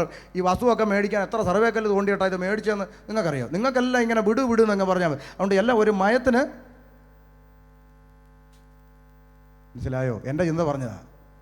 അപ്പം ആ കർത്താവിൻ്റെ സ്ഥാനത്ത് ഞാനോ ജോബി പാർഷോ അസറോ പാർഷോ ഇവിടെ ഇരിക്കുന്ന ദൈവദാസന്മാരോ ആയിരുന്നെങ്കിൽ, കർത്താവിൻ്റെ സ്ഥാനത്ത് ഞങ്ങൾ മനുഷ്യന്മാരാരെങ്കിലും ആയിരുന്നെങ്കിൽ എന്ത് പറയുമെന്ന് ഞാൻ പറയാം. ഞങ്ങൾ ആരെങ്കിലും ആയിരുന്നെങ്കിൽ ഞങ്ങൾ പറഞ്ഞാൽ, പത്രോച്ച പോട്ടെ, സംഭവിച്ചു, ഞാൻ ആവേശത്തിലങ്ങ് പ്രസംഗിച്ചു പോയി, ഇനിയിപ്പോൾ പോട്ടെ, ഇനി നിങ്ങളെങ്കിലും വിട്ടേച്ച് പോകരുത്. നാട്ടുകാർ കണ്ടാച്ചിരിക്കും, 5000 എണ്ണം കൊണ്ട് ഇറങ്ങി, ഇപ്പോൾ എത്രയേ ഉള്ളൂ? ഇപ്പം കുറഞ്ഞു വരും നാണക്കേട്. അതുകൊണ്ട് അച്ഛൻ നിങ്ങളെങ്കിലും ഇട്ടേച്ച് പോകരുത്. ഒരു കാര്യം ചെയ്യും, അച്ഛനെ ഞാൻ സെക്രട്ടറി ആക്കാം, അച്ഛനെ ട്രഷാറും. അങ്ങനെയാണല്ലോ നമ്മൾ ആളെ കൂട്ടുന്നത്. അച്ഛനെ സെക്രട്ടറി ആക്കാം, അച്ഛനെ ട്രഷാറും ആക്കാം. ഉള്ളത് കൊണ്ട് നമുക്ക് തട്ടിപ്പൊത്തി കൂടാ. നിങ്ങളിവിടെ നില്ല് എന്നല്ലേ നമ്മൾ പറയൂ ദൈവാസന്മാരെ? സത്യസന്ധമായി പറ, അല്ലേ? അതെ. എന്നാൽ കർത്താവ് എന്താ പറഞ്ഞതെന്ന് ആർക്കെങ്കിലും ഓർമ്മയുണ്ടോ? കർത്താവ് തിരിഞ്ഞിട്ട് ചോദിച്ച ചോദ്യമുണ്ട്, നിങ്ങൾക്കും പോകാൻ പൊക്കോ എന്ന് പറഞ്ഞു. ഈ പോയവർ പോകാനുള്ള കാരണം അവിടെ എഴുതിയിട്ടുണ്ട്. എന്താ? ഇത് കഠിന ഉപദേശം. ഇത്രയും കഠിനമായിട്ടൊന്നും പറഞ്ഞാൽ ചർച്ച ആള് കയറത്തില്ല പാസ്റ്ററെ. ഇത് കഠിന ഉപദേശം, ഇച്ചിരി അഡ്ജസ്റ്റ്മെൻ്റ് ഒക്കെ വരുത്തണം. ഇത് കഠിന ഉപദേശം. എന്നാൽ കർത്താവ് ചോദിച്ചെന്തെന്നറിയാമോ? ഈ ഉപദേശം ഇച്ചിരി കഠിനമാ. ഈ കഠിന ഉപദേശം അനുസരിച്ച് എന്നെ പിൻപറ്റാൻ മനസ്സുള്ളവർ എൻ്റെ പുറകെ വന്നാൽ മതി. നിങ്ങൾക്കും പോകാൻ മനസ്സുണ്ടോ? ഉണ്ടോ? ഉടനെ ശിഷ്യന്മാർ പറഞ്ഞൊരു വാചകം എൻ്റെ ഹൃദയത്തെ ഏറെ സ്വാധീനിച്ചൊരു വാചകമാണ്. അവർ തിരിച്ചിട്ട് പറഞ്ഞ ഒറ്റ ഡയലോഗേ ഉള്ളൂ, ആമേൻ, നിത്യജീവൻ്റെ മൊഴികൾ നിൻ്റെ വക്കലുള്ളപ്പോൾ നിന്നെ വിട്ടിട്ട് ഞങ്ങൾ എവിടെ പോകാനാ? Praise the Lord. നിങ്ങൾ ഏത് സഭയിൽ ആരാധനയ്ക്ക് പോയാലും ഒരു കാര്യം ഞാൻ പറയാം, അവിടെ നിത്യതയെക്കുറിച്ചുള്ള പഠിപ്പിക്കലുണ്ടെന്ന് ഉറപ്പ് വരുത്തിക്കോണം. അല്ലാത്തതൊന്നും ദൈവസഭയല്ല. തന്നെയും പിന്നെയും വിടുതൽ. എടാ, കർത്താവ് വരാറായി. നീ ഇന്ന് ഇവിടുന്ന് ഇറങ്ങുമ്പോൾ തട്ടിപ്പോയാൽ നിൻ്റെ ആത്മാവ് എവിടെ പോകുമെന്ന് ഓരോ ആരാധന കഴിയുമ്പോഴും നെഞ്ചിൽ കൈവച്ച് ചിന്തിച്ചേച്ച് ഇറങ്ങിപ്പോകാൻ കഴിയുന്ന, നിത്യതയ്ക്ക് വേണ്ടി സഭയെ ഒരുക്കുന്ന ഒരാത്മീയ തലത്തിലേക്കാണ് ഇന്ന് ദൈവസഭ നയിക്കപ്പെടേണ്ട കാലഘട്ടം. അതിനെക്കുറിച്ചൊരു മരുന്നിന് പോലും പറയാറില്ല സഭായോഗങ്ങളിൽ ഇന്ന്. Praise the Lord. നമ്മൾ എങ്ങോട്ടാണ് പോകുന്നതെന്ന് ഒന്ന് ചിന്തിച്ചാൽ കൊള്ളാം. അപ്പോൾ ഇത് കഠിന ഉപദേശമെന്നാണ് പറയുന്നത്. ഇപ്പം എന്താ പറയുക, ഈ ബഹ്റിൻ എന്ന് പറയുന്ന ഈ മഹാസമുദ്രത്തിൽ ഇഷ്ടംപോലെ മീൻ ഇപ്പോഴും കിടപ്പുണ്ട് പിടിക്കാൻ. പക്ഷെ പ്രശ്നം എന്താണെന്ന് വെച്ചാൽ പിടിക്കാൻ ആളില്ല. കാര്യം എന്ന് പറഞ്ഞാൽ ഈ സമുദ്രത്തിൽ നിന്ന് മീൻ പിടിക്കുന്ന ഇച്ചിരി പാടാ. മണലിൽ കിടക്കുന്ന വള്ളം തള്ളി സമുദ്രത്തിലോട്ട് നീക്കി പിന്നെ അങ്ങനെ തുഴഞ്ഞ് തിര മുറിച്ച് ആഴക്കടലിൽ ചെന്ന് അവിടെ ചെന്ന് വലയെടുത്ത് എഴുന്നേറ്റ് നിന്ന് അങ്ങോട്ട് വീശി ദീർഘക്ഷമയോടെ കാത്തിരുന്ന് കാറ്റും കോളും തിരമാലയൊക്കെ സഹിച്ച് തണുത്ത് വിറച്ച് പിന്നെ ഇതിങ്ങനെ വലിച്ചിങ്ങനെ കയറ്റുമ്പം വല്ല കാരിയോ കൂരിയോ ഞണ്ടോ എങ്ങാണോ ആണെങ്കിൽ അതിൻ്റെ കുത്തും കിട്ടി ഇതെല്ലാം സഹിച്ച് കടലിൽ നിന്ന് ഒന്നിനെ നേടാൻ പറ്റും. അതുകൊണ്ട് കടലിൽ നിന്ന് മീൻ പിടിക്കാൻ ഇപ്പോൾ ആളില്ല. എല്ലാവരും അക്വേറിയത്തിൽ നിന്ന് കോരാൻ നടക്കുക. വല്ലവനും പിടിച്ച് കണ്ണാക്കൂട്ടിലിട്ടിരിക്കുന്ന അക്വേറിയത്തിൽ നിന്ന് 4 ഗോൾഡൻ ഫിഷിനെ കോരി ഇപ്പുറത്ത് കൊണ്ടിട്ട് കൊട്ട് സഭ. എന്നാ വേണ്ടാതെ സ്തോത്രം. എന്നാൽ കർത്താവ് ഭരമേൽപ്പിച്ചത് ഈ സുവിശേഷം സകല സൃഷ്ടികളോടും അറിയിക്കാൻ. എന്നിട്ട് സ്വർഗാരോഹണം ചെയ്യുമ്പോൾ ദൂതന്മാർ വിളംബരം ചെയ്തു, യേശു വീണ്ടും മടങ്ങി വരും. ശ്രദ്ധിച്ചു. ഈ ആലോചന ഏറ്റെടുത്ത ശിഷ്യന്മാർ എന്ത് ചെയ്തു എന്ന് വായിച്ചുകൊണ്ട് നമുക്ക് തുടർചിന്തയിലേക്ക് അങ്ങോട്ട് പ്രവേശിക്കാം. വായിച്ചാട്ടെ. അപ്പോസ്തല പ്രവൃത്തി 1:12 മുതൽ 11 താഴോട്ട് അങ്ങോട്ട് വായിച്ചാട്ടെ. അവർ യെരൂശലേമിന് സമീപത്ത് ഒരു ശബ്ബത്ത് ദിവസത്തെ വഴിദൂരമുള്ള ഒലിവുമല വിട്ട് യെരൂശലേമിലേക്ക് മടങ്ങിപ്പോന്നു. അവിടെ എത്തിയപ്പോൾ അവർ പാർത്ത മാളിക മുറിയിൽ ശ്രദ്ധിച്ചോണം കേട്ടോ, ഇവിടെ ശ്രദ്ധിച്ചോണം. അവിടെ എത്തിയപ്പോൾ ശിഷ്യന്മാർ പാർത്ത മാളിക മുറിയിലോട്ട് കയറിപ്പോയവരുടെ പേര് വിവരങ്ങളാണ് താഴോട്ട് വായിക്കുന്നത്. പത്രോസ്, യോഹന്നാൻ, യാക്കോബ്, അന്ത്രയോസ്, ഫിലിപ്പോസ്, തോമസ്, ബർത്തലോമായി, മത്തായി, അൽഫയുടെ മകനായ യാക്കോബ്, എരുവുകാരനായ ശീമോൻ, യാക്കോബിന്റെ മകനായ യൂദ, ഇവരെല്ലാവരും. ശ്രദ്ധിച്ചേ. അപ്പോൾ പത്രോസ് ലീഗ, തോമാസ് ലീഗ, യൂദാസ് ലീഗ അടങ്ങുന്ന ഈ സംഘം ഇവരെല്ലാവരും സ്ത്രീകളോടും, അടുത്ത പദം ഒന്ന് വേണേ വരയിട്ടോണം, സുവിശേഷം പറയുന്നവർക്ക് ഉപകാരപ്പെടും. സ്ത്രീകളോടും യേശുവിൻ്റെ അമ്മയായ മറിയോടും സഹോദരന്മാരോടും കൂടെ ഒരുമനപ്പെട്ട് പ്രാർത്ഥന കഴിച്ചു പോകുന്നു. അപ്പോൾ ഒരു കാര്യം സീലടിച്ചുറപ്പിച്ചു. കയറിപ്പോയ കൂട്ടത്തിൽ പത്രോസ് ലീഗയുണ്ട്, തോമാസ് ലീഗയുണ്ട്, യൂദാസ് ലീഗയുണ്ട്, മറിയ ഉണ്ട്, സഹോദരങ്ങളുണ്ട്. ഇവരെല്ലാം പ്രാർത്ഥിച്ചുകൊണ്ടിരുന്നു. ഇങ്ങനെ പ്രാർത്ഥിച്ചുകൊണ്ടിരുന്നപ്പോൾ എന്ത് സംഭവിച്ചു എന്നാണ് 2-ാം അധ്യായം 1-ാം വാക്യം. പ്രാർത്ഥിച്ചുകൊണ്ടിരുന്നപ്പോൾ എന്ത് സംഭവിച്ചു? 2:1. ഇവരെല്ലാവരും ഇങ്ങനെ പ്രാർത്ഥിച്ചുകൊണ്ടിരിക്കുകയാണ്. അപ്പോഴേ ആര് വന്നു? പറ. അവരുടെ ഇടയിലോട്ട് കുറച്ച് പെന്തക്കോസ്തുകാർ വന്നു. അങ്ങനാണോ? പിന്നെന്താ വന്നേ? പെന്തക്കോസ്ത് നാൾ വന്നു. പെന്തക്കോസ്തുകാർ അങ്ങനെ ഒരു കാറുമില്ല. പെന്തക്കോസ്തു നാൾ എന്ന് പറഞ്ഞാൽ അതൊരു ദിവസമാണ്. ഏത് ദിവസം? 50-ാം പെരുന്നാൾ ദിവസം. പെരുന്നാൾ ദിവസം വന്നപ്പോൾ അവർ ആ പ്രാർത്ഥന തുടർന്നുകൊണ്ടേ ഇരിക്കുക. അവർ പ്രാർത്ഥിച്ചു കൊണ്ടിരുന്നു. അപ്പോൾ എന്ത് സംഭവിച്ചു? പെട്ടെന്ന് കൊടിയ കാറ്റടിക്കുന്ന പോലെ ആകാശത്തു നിന്നൊരു മുഴക്കമുണ്ടായി. അവർ ഇരുന്നിരുന്ന വീട് മുഴുവൻ നിറച്ചു. അടുത്തത്, അഗ്നിജ്വാല പോലെ പുലർന്നിരിക്കുന്ന നാവുകൾ അവർക്ക് പ്രത്യക്ഷമായി അവരിൽ ഓരോരുത്തരുടെ മേൽ നിൽക്കട്ടെ. ഈ ഒരു വാക്യം ഇതിനകത്ത് കിടക്കുന്നതുകൊണ്ട് ഇപ്പം മറ്റൊരു നാശകോടാലി വന്നിട്ടുണ്ട്. എന്താ? പരിശുദ്ധാത്മാവ് തീയാണെന്ന് പറഞ്ഞ് കുറേ പിള്ളേർ ഇപ്പോൾ തുള്ളാൻ തുടങ്ങിയിട്ടുണ്ട്. അപ്പോൾ ഇവിടെ പരിശുദ്ധാത്മാവിനെ തീയോട് ഉപമിച്ചെന്നും പറഞ്ഞാണ് ഈ വെകിളി മുഴുവൻ കാണിക്കുന്നത്. നിങ്ങൾ ആ വാക്യത്തിലോട്ടൊന്ന് നോക്കിയേ. അഗ്നിജ്വാല പോലെ വിളർന്നിരിക്കുന്ന പരിശുദ്ധാത്മാവെന്നാണോ അഗ്നിജ്വാല പോലെ വിളർന്നിരിക്കുന്ന നാവെന്നാണോ എഴുത്ത്? നാവ്. അപ്പം ജ്വാലയോട് ഉപമിച്ചിരിക്കുന്നത് പരിശുദ്ധാത്മാവിനെയാണോ നാവിനെയാണോ? ഇത്രയേ ഉള്ളൂ കാര്യം. പരിശുദ്ധാത്മാവ് തീയാണെന്നൊരു വ്യാഖ്യാനം വേദപുസ്തകത്തിലില്ല. ഇപ്പം ചില ആളുകൾ പറയും, പാസ്റ്ററെ, യോഹന്നാൻ സ്നാപകൻ വിളിച്ചു പറഞ്ഞു, എൻ്റെ പിന്നാലെ ഒരുവൻ വരുന്നുണ്ട്, ഞാൻ നിങ്ങളെ വെള്ളം കൊണ്ട് സ്നാനം കഴിപ്പിക്കുന്നു, അവൻ നിങ്ങളെ പരിശുദ്ധാത്മാവ് കൊണ്ടും തീ കൊണ്ടും സ്നാനം കഴിപ്പിക്കും. അപ്പോൾ പരിശുദ്ധാത്മാവ് തീയല്ലേ എന്ന് വരാം, നമുക്ക് അതിലോട്ട് വരാം. തൽക്കാലം ഇവിടുത്തെ തീരട്ടെ. അപ്പോൾ ഇവിടെ പരിശുദ്ധാത്മാവിനെ തീയോടൊന്നും എന്ത് ചെയ്തിട്ടില്ല, ഉപമിച്ചിട്ടൊന്നുമില്ല. പിന്നെ ഏറ്റവും വലിയ പ്രശ്നം, ഈ ഉപമയായി പഠിക്കണം, ആലങ്കാരികത്തെ ആലങ്കാരികമായി പഠിക്കണം, അഭിപ്രായത്തെ അഭിപ്രായമായി പഠിക്കണം, ഉപദേശത്തെ ഉപദേശമായി പഠിക്കണം. അഭിപ്രായം ഉപദേശമാക്കിയാൽ പൊളിഞ്ഞു. പൗലോസ് പറയുന്നു, ഞാൻ എൻ്റെ അഭിപ്രായം നിങ്ങളോട് പറയുന്നു, വിവാഹം കഴിക്കാത്തവരും വിധവമാരും എന്നെപ്പോലെ പാർത്തുകൊണ്ടാൽ നന്ന്. അഭിപ്രായമാണ് അത്. ജോബി പാസ്റ്റർ സഭയിൽ ഉപദേശമാക്കിയാൽ ഈ പിള്ളേരെ കെട്ടിക്കാൻ പറ്റുമോ? എന്നാൽ അതേ പൗലോസ് പറഞ്ഞു, എന്നാൽ ഞാനല്ല, കർത്താവ് തന്നെ പറയുന്നത്, ദുർനടപ്പ് നിമിത്തം ഓരോരുത്തരും സ്വന്തം ഭാര്യയും ഓരോരുത്തർക്ക് സ്വന്തം ഭർത്താവ് ഉണ്ടായിരിക്കട്ടെ. അത് ഉപദേശം. മനസ്സിലായോ? ഇനി ഉപമ. കർത്താവ് പറഞ്ഞു, ഞാൻ വാതിലാകുന്നു, എന്നിലൂടെ കടക്കുന്നവൻ രക്ഷപ്പെടും. ഇത് ഉപമയാ അല്ലേ? എന്താ ഈ ഉപമയുടെ അർത്ഥം?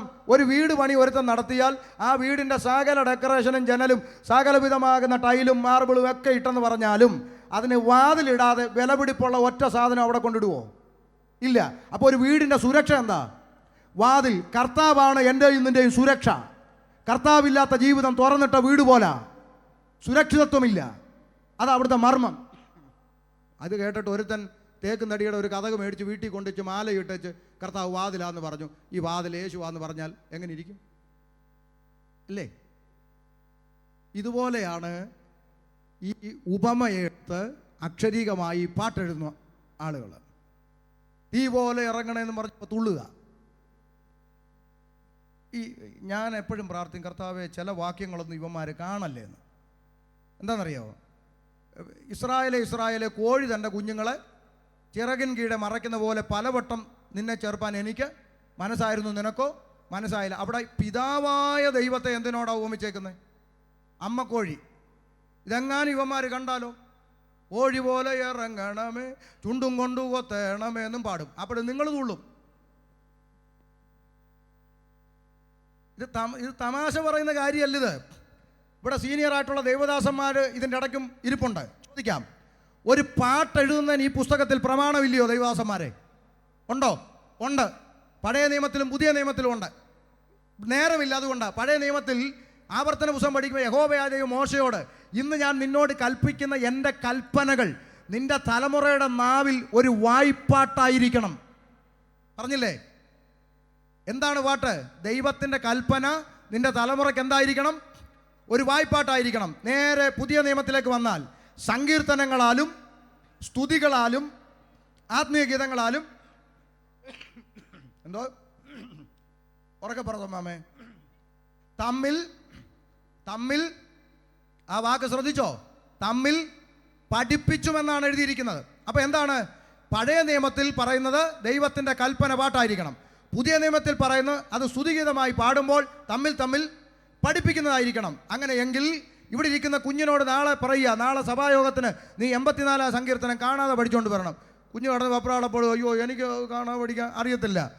എല്ലാ കുഞ്ഞുങ്ങൾക്കും ഒരേ സ്കില്ലല്ലല്ലോ.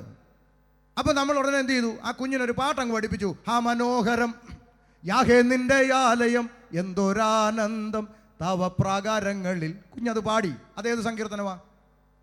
84. അത് സഭ ഏറ്റുപാടിയപ്പോൾ 84 സങ്കീർത്തനം തമ്മിൽ പഠിപ്പിക്കുന്ന അനുഭവമായി മാറി. അതാണ് പാട്ട്. ഇതെല്ലാം പ്രമാണമുണ്ട്. അല്ല, ഒരുത്തൻ രാവിലെ ഉറക്കം എഴുന്നേറ്റ് തലയും ചൊറിഞ്ഞിട്ട് എന്തൊരു പറയാനാ, എന്തോ ഇപ്പം ചെയ്യാനാ, പണ്ടേ ഞാനൊരു തല്ലിപ്പൊളി, അതിനിപ്പോൾ നമ്മളെന്ത് വേണം?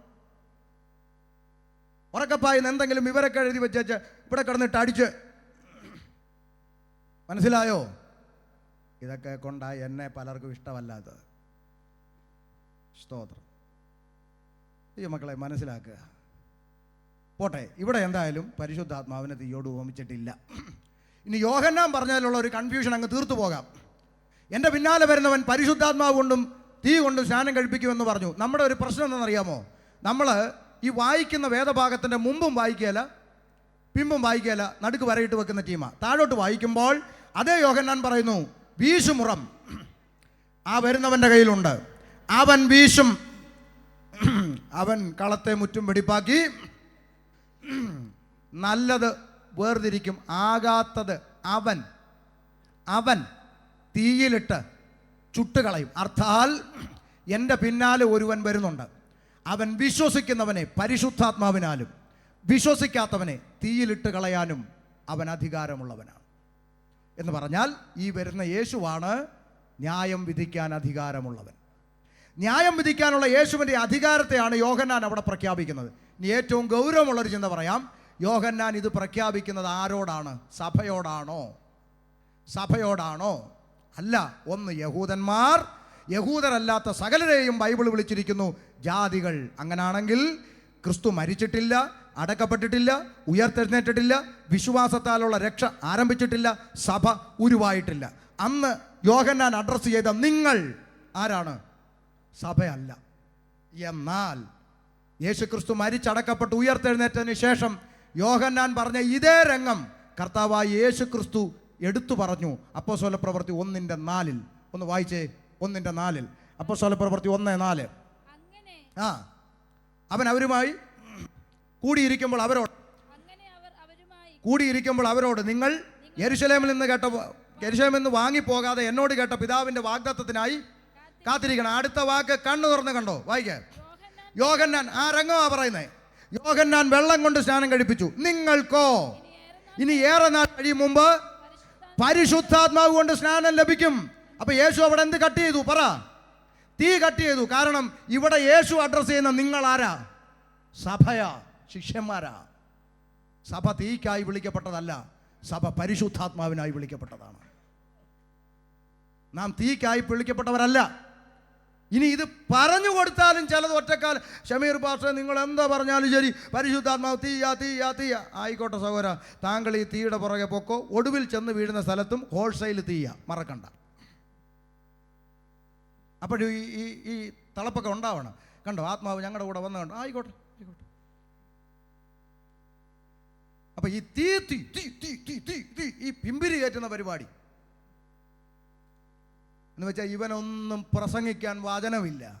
10 മിനിറ്റ് എന്തെങ്കിലും പറയുക, പിന്നെ അങ്ങോട്ട് ഇറങ്ങുക, തെളിവിടുക, പ്രാപിച്ചു, പൊട്ടട്ടെ, കത്തട്ടെ. അതുകൊണ്ട് മനസ്സിലാക്കുക, വേദപുസ്തകത്തിൽ ദൈവസഭ തീക്കായി വിളിക്കപ്പെട്ടവരല്ല, നമുക്ക് പരിശുദ്ധാത്മാവാണുള്ളത്. സ്തോത്രം. വേഗത്തിൽ മടങ്ങി വരാം. അപ്പോൾ ആ പെന്തക്കോസ് പെരുന്നാൾ ദിനത്തിൽ പരിശുദ്ധാത്മാവിന്റെ സാന്നിധ്യം അവരുടെ മേൽ ഇറങ്ങി വന്നു. താഴോട്ട് വായിക്കാം. ഒരുമിച്ച് കൂടിയിരുന്നപ്പോൾ അവർ അവനോട്, അല്ലല്ല, അഗ്നിജ്വാല പോലെ പിളർന്നിരിക്കുന്ന നാവുകൾ, 2-ാം അധ്യായം. അവർക്ക് പ്രത്യക്ഷമായി അവരിൽ ഓരോരുത്തരുടെ മേൽ പതിഞ്ഞു. അടുത്തത്, എല്ലാവരും പരിശുദ്ധാത്മാവ് നിറഞ്ഞവരായി ആത്മാവ് അവർക്ക് ഉച്ചരിപ്പാൻ നൽകിയതുപോലെ അന്യഭാഷകളിൽ സംസാരിച്ചു തുടങ്ങി. ഈ എല്ലാവരും എന്ന് പറഞ്ഞ ആ പദത്തിന്റെ അകത്ത് ആരൊക്കെ ഉണ്ട്? പറ. പത്രോസ് ലീഗ, തോമാസ് ലീഗ, യൂദാസ് ലീഗ, മറിയ, ഇവരെല്ലാവരും അന്യഭാഷയിൽ സംസാരിക്കാൻ തുടങ്ങി. ഈ അന്യഭാഷ പറയുന്ന കൂട്ടത്തെയാണ് നാട്ടുകാരെന്തോ വിളിക്കുന്നത്. എന്ത് വിളിക്കുന്നത്? പെന്തക്കോസ്. അങ്ങനെയാണെങ്കിൽ 1-ാമത്തെ പെന്തക്കോസുകാരി മറിയ, 1-ാമത്തെ പെന്തക്കോസുകാരൻ പത്രോസ് ലീഗ, 1-ാമത്തെ പെന്തക്കോസുകാരൻ തോമാസ് ലീഗ. ജനത്തിൻ്റെ ഭാഷയിൽ ഇവരെല്ലാം അന്യഭാഷ പറഞ്ഞിട്ടല്ലേ ഈ പാവപ്പെട്ട ദൈവമക്കൾ പറയാൻ തുടങ്ങിയത്? ആണോ? അതുകൊണ്ട് പെന്തിക്കോസുകാർക്ക് അമ്മയില്ലെന്ന് ആരെങ്കിലും പറഞ്ഞാൽ നേരെ നിന്ന് പറയണം, നിങ്ങളുടെ പള്ളി ഫോട്ടോയേ ഉള്ളൂ, ഞങ്ങളുടെ കൂടെ ജീവനോടിരുന്ന് അന്യഭാഷ പറഞ്ഞെന്ന്. മനസ്സിലായോ? ഇവിടെ തുടക്കം. ഇതിൻ്റെ അകത്തുണ്ട് സഭാപിതാക്കന്മാർ. അവരാത്മാവിൽ സംസാരിക്കാൻ തുടങ്ങി. ആ പരിശുദ്ധാത്മാവിൻ്റെ നിറവിൽ ഒരാൾ പ്രസംഗിക്കാൻ എഴുന്നേറ്റു. ആര്? വേഗം പറ. പത്രോസ് ലീഗ. ആ പത്രോസ് ലീഗ പരിശുദ്ധാത്മാവിൽ നിറഞ്ഞ് ദൈവവചനം പ്രസംഗിക്കുമ്പോൾ എന്താ സംഭവിച്ചേ? 2:37 വായിക്ക. മൈക്ക് എന്തിനാ ഓഫ് ആക്കുന്നത്? അവർ ഹൃദയത്തിൽ കുത്തുകൊണ്ട്, ഇത് കേട്ടവിടെ ഹൃദയത്തിൽ പറ സഹോദരങ്ങളെ, പറ. എന്തുകൊണ്ടു കുത്തുകൊണ്ടു? നിങ്ങളെല്ലാം ബൈബിളിൽ എന്തുകൊണ്ടെന്നാ പറ. നിങ്ങളുടെ ആരുടെ ഇരിക്കുന്ന വേദപുസ്തകത്തിൽ ഇക്കിളി കൊണ്ടെന്നുണ്ടോ? ഉണ്ടോ ഇല്ലയോ? പറ. ഇല്ല. പുസ്തകത്തിൽ എഴുതപ്പെട്ട, സ്വർഗത്തിൽ നിന്നിറങ്ങി വന്ന വേദപുസ്തകത്തിലെ പരിശുദ്ധാത്മാവ് നിറഞ്ഞവൻ ആത്മനിറവിൽ എഴുന്നേറ്റ് എന്ന് പ്രസംഗിച്ചപ്പോൾ അത് കേട്ടവരുടെ ചങ്കത്ത് കത്തുകയറി. ഇരുവായ്ത്തലയുള്ള ഏത് വാളിനേക്കാളും മൂർച്ചയേറിയതും സദ്യമജ്ജ മാംസങ്ങളെ വേർപിടിവിക്കും വരെ തുളച്ചു ചെല്ലുന്ന ജീവന്റെ വചനം അകത്തോട്ട് തുളച്ചു കയറി കുത്തുകൊണ്ടു.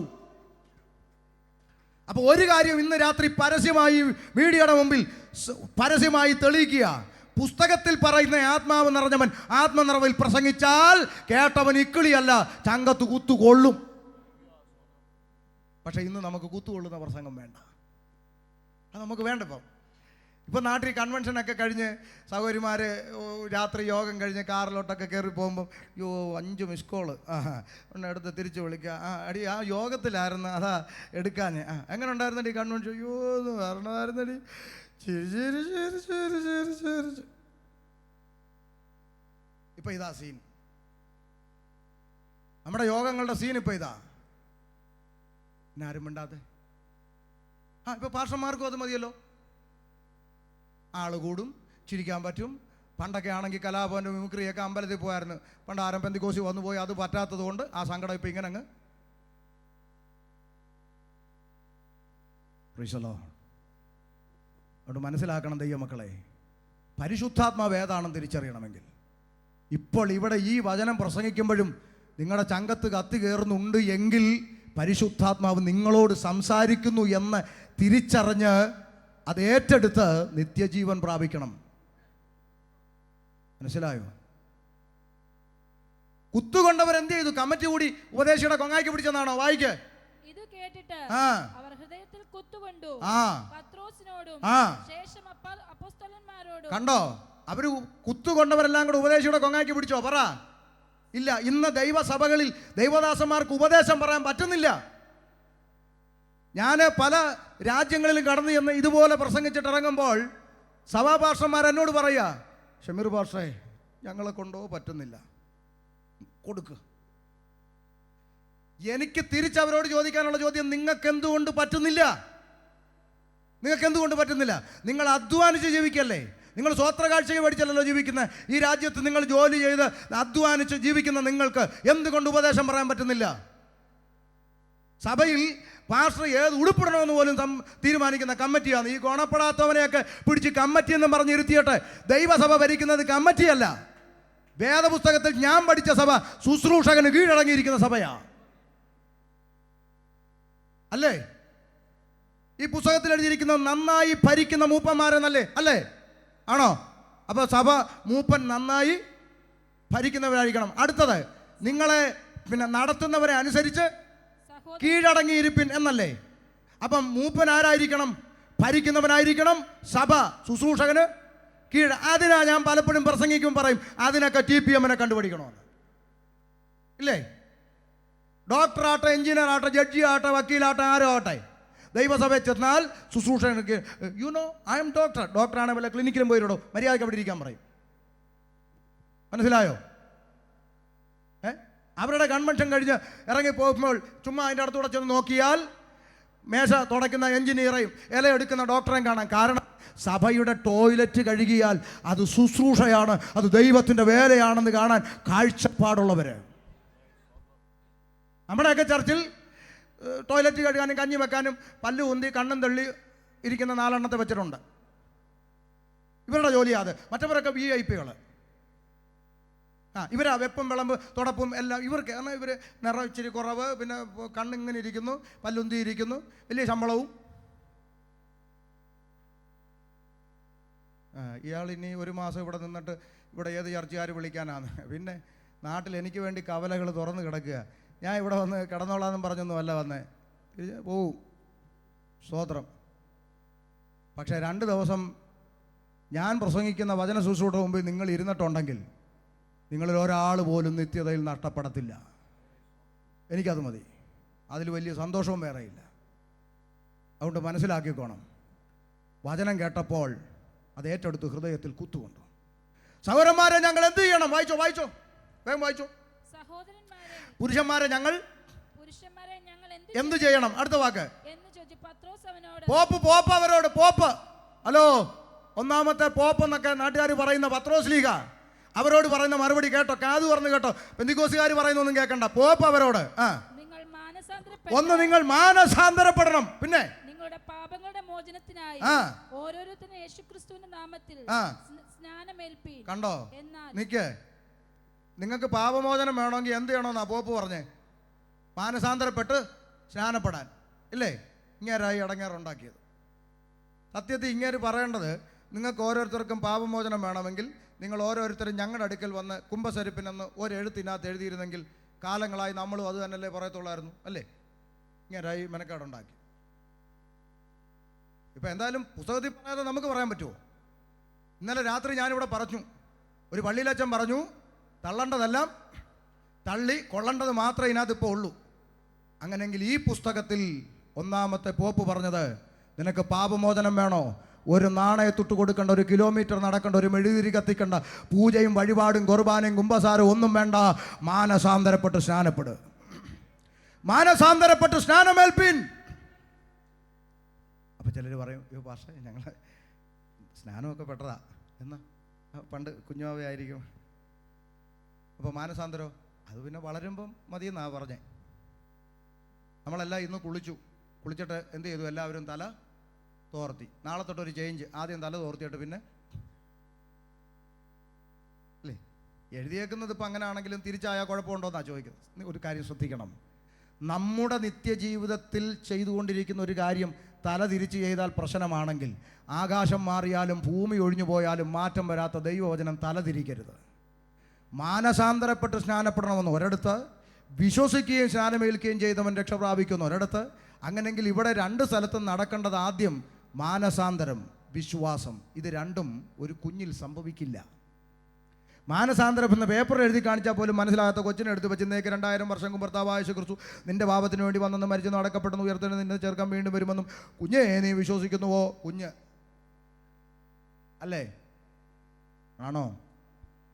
അപ്പോൾ കുഞ്ഞ് വാ തുറന്ന് പറയണം, യെസ് ഐ ബിലീവ് ദാറ്റ്, ഞാനത് വിശ്വസിക്കുന്നു. എന്നാൽ സ്നാനപ്പെടുത്തിക്കും, ഒരു തടസ്സവും ഇല്ല. അപ്പം ചിലപ്പോൾ നിങ്ങൾ വേണേൽ പറയും, ഷമീർ ഭാഷ അത് പാർശ്വ മുസ്ലിം എന്ന് വന്നുകൊണ്ട് അറിയാത്തതുകൊണ്ടാണ് ഞങ്ങൾ ഈ പള്ളിക്കാർ പകരത്ത് കുഞ്ഞിന് പറയാൻ ഒക്കത്തില്ല, ഞങ്ങൾക്കും അറിയാം.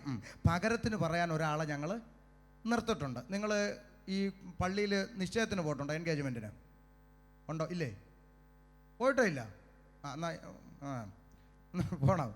അപ്പോൾ ഈ പുരോഹിതന്മാരുണ്ട്, അച്ഛന്മാർ. എനിക്ക് ഒത്തിരി പുരോഹിതന്മാരുമായിട്ട് സൗഹൃദമുള്ള ആളാണ്. അതുകൊണ്ടാണ് ഞാൻ പറയുന്നത്. അപ്പോൾ അച്ഛന്മാർ ചോദിക്കും, പെണ്ണിനോട്, മണവാട്ടി പെണ്ണിനോട് ചോദിക്കും, സൂസമ്മയെ നിൻ്റെ വലത്ത് ഭാഗത്ത് നിൽക്കുന്ന ജേക്കബിൻ്റെ ശോശാമ്മയുടെ മകൻ സണ്ണിക്കുട്ടിയെ വിവാഹ നിശ്ചയം ചെയ്യാൻ നിനക്ക് സമ്മതമാണോ?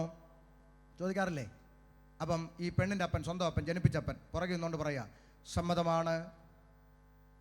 നിങ്ങൾക്കറിയുന്ന ഏതെങ്കിലും ഒരു പള്ളിയിലച്ഛൻ ഈ വാക്ക് കേട്ടിട്ട് നടത്തുവോ ഇല്ലയോ? പറ സത്യസന്ധമായി. മൈൻഡ് ചെയ്യത്തില്ല. ഞാൻ അച്ഛന്മാരോടൊക്കെ സംസാരിച്ചിട്ടുണ്ട്. അവർ പറയും, ഓ അതൊന്നും പറ്റത്തില്ല. പിന്നെ എന്ത് ചെയ്യും? അവർ മൈൻഡ് ചെയ്യാതെ വീണ്ടും ചോദിക്കും, സൂസമ്മേ നിൻ്റെ വലത്ത് ഭാഗത്ത് നിൽക്കുന്ന ജേക്കബിൻ്റെ യോശാമ്മയുടെ മകൻ സണ്ണിക്കുട്ടി വിവാഹം കഴിക്കാൻ നിനക്ക് സമ്മതമാണോ? ഇപ്പോൾ ജനിപ്പിച്ച പെണ്ണിനെ പ്രസവിച്ച അമ്മ അവിടെ നിന്നുണ്ട്, സമ്മതം വാച്ചോ, അവൾ കെട്ടണം എന്ന് പറഞ്ഞ് നടന്നേ, അങ്ങോട്ട് നടത്ത്. കെട്ടിക്കോ ഇല്ലയോ? പറ. ഇല്ല. പിന്നെ ആര് പറയണം? പറ. ആര് പറയണം? മണവാട്ടി ആരോ അവൾ പറയണം, അല്ലേ? ഈ ലോകത്തിലെ മണവാട്ടിയാകാൻ ജനിപ്പിച്ച അപ്പൻ പറഞ്ഞാൽ പോരെങ്കിൽ, പെറ്റ തള്ള പറഞ്ഞാൽ പോരെങ്കിൽ, സ്വർഗീയ മണവാട്ടിയാകാൻ, കുഞ്ഞാടിൻ്റെ കാന്തയാകാൻ, ഇതാ കുഞ്ഞാടിൻ്റെ കല്യാണം വന്നു, വിവാഹ നിശ്ചയം ചെയ്തിരിക്കുന്ന മണവാട്ടി എന്ന പദത്തിലേക്ക് കടന്നു വരാൻ പകരക്കാർ പറഞ്ഞാൽ ഒക്കത്തില്ല ചായ. സ്വന്തം നാവ് കൊണ്ട് പറയണം, ഈ യേശുവിനെ എൻ്റെ മണവാളനായി, എൻ്റെ കർത്താവായി, എൻ്റെ രക്ഷിതാവായി ഞാൻ സ്വീകരിക്കുന്നു. മനസ്സിലാകുന്നുണ്ടോ? ഈ ലോകത്തിലെ കാര്യങ്ങൾ അത്ര കൃത്യമാണെങ്കിൽ ദൈവത്തിൻ്റെ വചനം മാറ്റിമറിക്കാൻ അനുവാദമില്ല. അതുകൊണ്ട് പറഞ്ഞു, നിങ്ങൾ മാനസാന്തരപ്പെട്ട് സ്നാനമേൽപ്പിൻ, എന്നാൽ പരിശുദ്ധാത്മാവെന്ന ദാനം ലഭിക്കുമെന്ന് പറഞ്ഞു. അവൻ്റെ വാക്ക് കൈക്കൊണ്ട് താഴോട്ട് വായിക്കുന്നു. ആമേൻ. വാഗ്ദത്തം നിങ്ങൾക്ക് നിങ്ങളുടെ മക്കൾക്ക് നമ്മുടെ ദൈവമായ കർത്താവ് വിളിച്ചു വരുത്തുന്ന ദൂരസ്ഥരായ ഏവർക്കും ഉള്ളതല്ലോ എന്ന് പറഞ്ഞു. മറ്റു പല വാക്കുകളാലും അവൻ സാക്ഷ്യം പറഞ്ഞവരെ പ്രബോധിപ്പിച്ചു. ഈ വക്രതയുള്ള തലമുറയിൽ നിന്ന് രക്ഷിക്കപ്പെടുമെന്ന് അവൻ അവരോട് പറഞ്ഞു. അടുത്ത വാക്ക്, അവൻ്റെ വാക്ക് കൈക്കൊണ്ടവർ സ്നാനമേറ്റു. എത്ര പേര്? അന്ന് 3000-ഓളം പേര് അവരോട് ചേർന്നു. ഒറ്റ പ്രസംഗം 3000-ഓളം പേര് രംഗത്ത് വന്ന് പറഞ്ഞു, ഞങ്ങൾക്ക് സ്നാനപ്പെടണം. കണ്ടോ? തലച്ചോറിൻ്റെ അകത്ത് വിഷയം കയറിയപ്പോൾ സ്നാനപ്പെടണം. അല്ലാതെ ആരെയും പിടിച്ചു വലിച്ചു കൊണ്ടുപോയി മുക്കുന്ന ഇടപാടല്ല സ്നാനം. നാളെ പിന്നെ കുവൈറ്റിൽ നിന്നെങ്ങാണ്ട് ഒരു ആൻറ്റി എന്നെ വിളിച്ചിട്ട് പറഞ്ഞു, പാസ്റ്റർ പ്രസംഗം ഈ അടുത്ത കാലത്ത് യൂട്യൂബിലൂടെയൊക്കെ കേൾക്കാൻ തുടങ്ങിയ, അപ്പോൾ എനിക്കൊരാഗ്രഹം, എന്താ, എനിക്ക് സ്നാനപ്പെടണം. ഞാൻ പറഞ്ഞു, നല്ല കാര്യമല്ലേ? പക്ഷേ ഞാൻ ഒരിക്കൽ സ്നാനപ്പെട്ടതാണ്, ഇനി പെടാവോ എന്ന് ഞാൻ ചോദിച്ചു. അതെന്നെ അന്ന് പെട്ടെ. അന്ന് ഇച്ചിരി ഗതികെട്ട സമയമായിരുന്നു. പ്രാർത്ഥനയ്ക്ക് ചർച്ചയിൽ ചെന്നപ്പം പാസ്റ്റർ പറഞ്ഞു, വിസ കിട്ടണമെങ്കിൽ സ്നാനപ്പെടണമെന്ന്. അന്ന് പിടിച്ചു മുക്കി. അന്ന് രക്ഷ എന്തുവാ? നിങ്ങളത് ശ്രദ്ധിച്ചിട്ടുണ്ടോ? ഇന്ന് നമ്മുടെ ഈ പെന്തക്കോസ്ത് സഭയ്ക്ക്, ഞാൻ ഈ പിന്നെ തിരുവനന്തപുരത്ത് കോവളത്തിനടുത്ത് ഒരു സഭയിൽ ശുശ്രൂഷയ്ക്ക് പോയപ്പോൾ ചുമ്മാ നമ്മൾ ആ മുഖപുര പറയുന്ന കൂട്ടത്തിൽ ഞാൻ പിന്നെ വിശ്വാസം ഒരു 40-45 പേരുള്ള സഭയാണ്. ഞാൻ ചോദിച്ചു, രക്ഷിക്കപ്പെട്ടവരെല്ലാം കരങ്ങൾ ഉയർത്തി കർത്താവിനെ സ്തുതിച്ചാട്ടെ എന്ന് പറഞ്ഞു. അപ്പം ഒരു 4-5 പേര് ലേലുയ എന്ന് പറഞ്ഞു. അപ്പോൾ എനിക്ക് വലിയ സങ്കടമായി. ഇവിടെ ഇത്രയും പേരുള്ളിടത്ത് 5 പേരെ രക്ഷിക്കപ്പെട്ടുള്ളൂ. അപ്പോൾ പിന്നെ വിഷയം അങ്ങ് മാറ്റാം, സുവിശേഷം പറയാമെന്ന് വിചാരിച്ച് ചിന്തിച്ചപ്പോഴും ബാക്കിയുള്ളവരെ ഒന്നും കാതലും കഴുതലും ഒന്നും കാണുന്നുമില്ല. ഇപ്പോൾ കൺഫ്യൂഷനായി. അപ്പോൾ ഞാൻ ഒന്നുകൂടെ മാറ്റി ചോദിച്ചു, സ്നാനപ്പെട്ടവരെല്ലാം ഒന്ന് കരം ഉയർത്തിയാട്ടെ എന്ന്. എല്ലാവരും അല്ലേലുയാന്ന്. 40 പേരുള്ള സഭയിൽ രക്ഷിക്കപ്പെട്ടത് 5, സ്നാനപ്പെട്ടത് 40. ചിലതിനിപ്പോഴും തലയിൽ കയറിയിട്ടില്ല, ഇങ്ങനെ ഇരിക്കുക. അപ്പം രക്ഷ എന്താ, സ്നാനം എന്താ, ഇതൊന്നും തിരിച്ചറിയാതെ പിടിച്ച് വെള്ളത്തിൽ മുക്കി. അങ്ങനെയുള്ളവർ ശരിയായി രക്ഷിക്കപ്പെട്ടിട്ട് വീണ്ടും സ്നാനമേൽക്കുന്നതിൽ വചനത്തിന് ഒരെതിർപ്പുമില്ല. സ്നാനം ശരിയായ നിലയിൽ സ്വീകരിക്കണം. പോട്ടെ, നമ്മുടെ വിഷയം ഇനി കിടക്കുക. സുവിശേഷത്തിലൂടെ ഒന്ന് പോകാൻ നിയോഗം ഉള്ളതുകൊണ്ട് പോയതാണ്.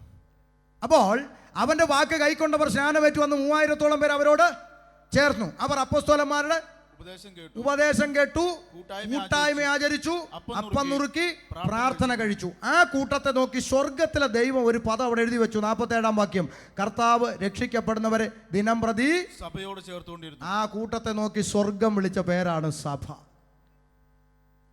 രക്ഷിക്കപ്പെട്ട കൂട്ടം, സ്നാനപ്പെട്ട കൂട്ടം, അല്ലേ? ആത്മനിറവ് പ്രാപിച്ച കൂട്ടം, ഉപദേശമുള്ള കൂട്ടം, അപ്പം നുറുക്കി പ്രാർത്ഥന കഴിക്കുന്ന കൂട്ടത്തെ നോക്കി വിളിച്ചു സഭ. ഇനി പറയാം, ഗൗരവം നമ്മുടെ ഇന്നലെ ചിന്തിച്ച വിഷയത്തിൻ്റെ വാക്കിലോട്ട് ഓടി വരിക. അങ്ങനെ അവിടെ സഭ ഉരുവായി. അപ്പോസ്തലന്മാർ അടങ്ങിയിരുന്നില്ല. അവർ പുറപ്പെട്ടു പോയി മറ്റ് സ്ഥലങ്ങളിലും കർത്താവിനെ പ്രസംഗിച്ചു. വേദപുസ്തകം പറയുന്നു, അവർ പ്രസംഗിച്ചിടത്തെല്ലാം കർത്താവ് അവരോട് കൂടെയിരുന്ന് അത്ഭുതങ്ങളാലും അടയാളങ്ങളാലും വിവിധ വീര്യപ്രവർത്തികളാലും അവർ പ്രസംഗിച്ച വചനത്തെ ദൈവം ഉറപ്പിച്ചു. കേട്ടോ, കാതു തുറന്ന്. ആ ദൈവപ്രവൃത്തി ഇന്നും ഇന്നലെയും നാളെയും ചെയ്യുവാൻ ദൈവം മതിയായവനാണ്. മനസ്സിലായോ? അത്ഭുതങ്ങളും അടയാളങ്ങളും വീര്യപ്രവർത്തികളും എല്ലാ കാലത്തും ചെയ്യാൻ ദൈവം മതിയായവനാ. ഇല്ലേ? അല്ല, അത്ഭുത അടയാളമൊന്നും ഇല്ല, അല്ലല്ലല്ല. ദൈവം ഇന്നലെയും ഇന്നും എന്നേക്കും അനന്യൻ. ദൈവം അനന്യനാണെങ്കിൽ ദൈവപ്രവൃത്തി എന്താ? നമ്മളിവിടെ ഇരിക്കുന്ന ഒരു പ്രായമുള്ള അപ്പച്ചനോട് പറയും, അപ്പച്ചൻ ഞങ്ങളുടെ കൺവെൻഷൻ്റെ നോട്ടീസ് ആ മതിലിൻ്റെ മേലെ കയറി പോസ്റ്ററിലോട്ടൊന്ന് കേട്ട്. പിന്നെ അപ്പച്ചൻ ചിരിച്ചിട്ട് പറയും, കളിയാക്കണ്ടടാവേ, ആയ കാലത്ത് ഞാൻ ഒത്തിരി കെട്ടിയിട്ടുണ്ട്, പണ്ടത്തെ പോലെ ഒക്കുന്നില്ലടാവേ, വയസ്സായില്ലയോ എന്ന് പറയും. ദൈവത്തോടൊന്ന് ചോദിക്കുക, ദൈവമേ, മോശയുടെ കാലം തുടങ്ങി, ഏലിയാവിൻ്റെ കാലം തുടങ്ങി, എലീശയുടെ കാലം തുടങ്ങി, എന്തെല്ലാം വീര്യപ്രവർത്തികൾ ചെയ്ത് ദൈവം അങ്ങ് ഈ അത്ഭുതം പ്രവർത്തിക്കണം. അപ്പോൾ ദൈവം പറയും, ഓ അതൊക്കെ ഒരു കാലം, എന്തെല്ലാം ചെയ്തു, ഒക്കുന്നില്ലടാവേ, വയസ്സായില്ല. അങ്ങനെ പറയുന്ന ഒരു ദൈവത്തെ ആണോ നമ്മൾ സേവിക്കുന്നത്? അല്ലല്ല. ദൈവമെന്ന് പറഞ്ഞാൽ എല്ലാ കാലത്തും സർവശക്തനായവൻ. ഞാൻ സകല ജഡത്തിൻ്റെയും ദൈവമായ യഹോവയാകുന്നു, എന്നാൽ കഴിയാത്ത വല്ല ദൈവത്തിന് സകലവും സാധ്യമാണ്. ദൈവം അത്ഭുതങ്ങളും അടയാളങ്ങളും വീര്യപ്രവർത്തികളും എല്ലാം അന്നും ഇന്നും എന്നും പ്രവർത്തിക്കും. പക്ഷേ നമ്മൾ പഠിക്കേണ്ടുന്ന പഠനം എന്തെന്ന് വെച്ചാൽ, ദൈവം, സ്വർഗത്തിലെ ദൈവം ഇത് ആരുടെ നടുവിൽ ചെയ്തു, എന്തിനു വേണ്ടി ചെയ്തു, അത് പഠിക്കുന്നില്ല. ആരുടെ നടുവിൽ ചെയ്തു? യേശുവിനെ മശിഹയായി അംഗീകരിക്കാത്ത യഹൂദൻ ഒരു വശത്ത്, യഹൂദനല്ലാത്ത ജാതികൾ ഒരു വശത്ത്. അതിൻ്റെ നടുവിൽ അപ്പോസ്തലന്മാർ തൊണ്ടകീറി പ്രസംഗിക്കുന്നു, നിങ്ങൾ ക്രൂശിച്ചു കൊന്ന ആ യേശു ക്രിസ്തു ഉണ്ടല്ലോ, അവൻ തന്നെയാണ് മശിഹ, അവനല്ലാതെ മറ്റൊരുത്തനിലും രക്ഷയില്ല. നാം രക്ഷ പ്രാപിപ്പാൻ ആകാശത്തിൻ്റെ കീഴിൽ മനുഷ്യരുടെ ഇടയിൽ ഏകനാമം യേശു ക്രിസ്തു, മറ്റൊരു നാമമില്ല. അത് പ്രസംഗിച്ചിടത്താണ് സ്വർഗം അത്ഭുതം വെളിപ്പെടുത്തിയത്. ഇന്ന് എവിടെയാണ് പ്രസംഗം? ഇന്ന് പ്രസംഗം മാറി, ദൈവപ്രവൃത്തിയില്ല. ഇന്നത്തെ പ്രസംഗം എന്താ? ഇന്നത്തെ പ്രസംഗം കാറിൻ്റെ നമ്പർ നോക്കുക, ഫേസ്ബുക്കിൽ നിന്ന് പേരെടുക്കുക, വാട്സാപ്പിൽ നിന്ന് അഡ്രസ്സ് കണ്ടെത്തുക, എന്നിട്ട് അങ്ങോട്ട് കയറി നിന്ന് വിളിക്കുക. B B B B Babu എന്നൊരു സഹോദരനെ ഇവിടെ കാണുന്നു, B B B Babu, Rajan. ഇമാതിരി ഞാനൊന്നും പറയുന്നില്ല. ശുശ്രൂഷകൾ മാറി. ക്രൂശിക്കപ്പെട്ട ക്രിസ്തു പേരിന് പോലും പ്രസംഗിക്കപ്പെടുന്നില്ല. അവർ പ്രസംഗിച്ചിടത്ത് അത്ഭുതങ്ങളും അടയാളങ്ങളും വീര്യപ്രവൃത്തികളും ദൈവം ചെയ്തപ്പോൾ, ശ്രദ്ധിച്ചു കേട്ടോ, ഇത് നിമിത്തം യഹൂദരിൽ നിന്നും ജാതികളിൽ നിന്നും അനേകർ ആരിൽ വിശ്വസിച്ചു? യേശു ക്രിസ്തുവിൽ വിശ്വസിച്ചു. വിശ്വസിച്ചിടത്തെല്ലാം എന്തുരുവായി? സഭ ഉരുവായി. അപ്പം സഭ എന്ന് പറഞ്ഞാൽ യഹൂദൻ മാത്രമല്ല, ജാതികളിൽ നിന്ന് വന്നവർ മാത്രമല്ല, യഹൂദരിൽ നിന്നും ജാതികളിൽ നിന്നും കർത്താവായ യേശു ക്രിസ്തുവിനെ കർത്താവിൻ രക്ഷിതാവുമായി സ്വീകരിച്ച കൂട്ടമാണ് ദൈവസഭ.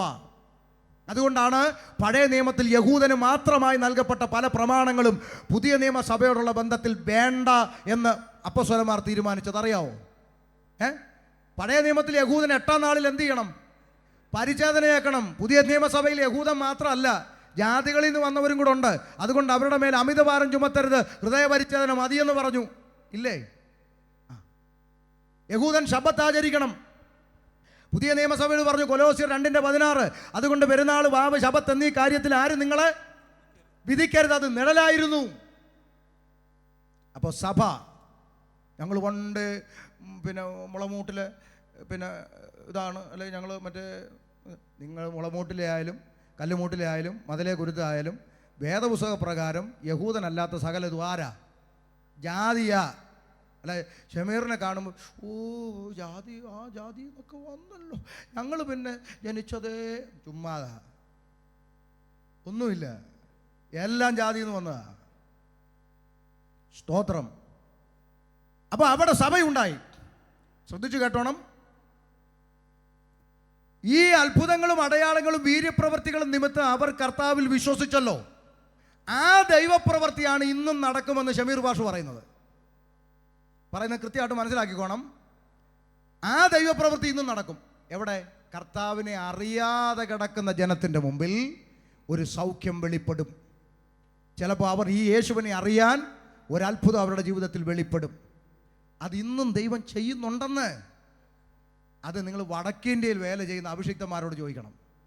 ഒരു ഫ്ലെക്സിലും ബാനറിലും ടി വിയിലും ഫേസ്ബുക്കിലും യൂട്യൂബിലും ഒന്നും ഇല്ലാത്ത പാവപ്പെട്ട ഡിഗ്രി ഇല്ലാത്ത അപ്പച്ചന്മാരൊക്കെ വടക്കേന്ത്യയുടെ പല ഗാവുകളിൽ ഉൾഗ്രാമങ്ങളിലൊക്കെ കടന്നു ചെന്ന് അനേകർക്ക് വേണ്ടി പ്രാർത്ഥിക്കുമ്പോൾ ചങ്ങലയിട്ട് അവിടെ ഇട്ടിരിക്കുന്ന മെൻ്റൽ പേഷ്യൻസ് പോലും ഒറ്റ പ്രാർത്ഥനയിൽ സുബോധമുള്ളവനായി സൗഖ്യമുള്ളവനായി എഴുന്നേൽക്കുമ്പോൾ ഒറ്റ ദിവസം ഒരു ഗ്രാമം മുഴുവൻ രക്ഷിക്കപ്പെട്ടിട്ട് 500-600 സ്നാനം ഒറ്റ ദിവസം നടക്കുന്നത് കൊണ്ടാണ് അഭിഷിക്തന്മാരെ സംഘികൾ കത്തിക്കുന്നത്. മനസ്സിലായോ? ചുമ്മാ കളിയല്ലത്. വടക്കേന്ത്യ വേല ചെയ്യുന്ന ദൈവദാസന്മാരെ കാണുമ്പോൾ സല്യൂട്ട് ചെയ്യേണ്ടി വരും. അതിനകത്ത് ഒരു ചെറിയ തിരുത്ത് ഞാൻ പറയാം.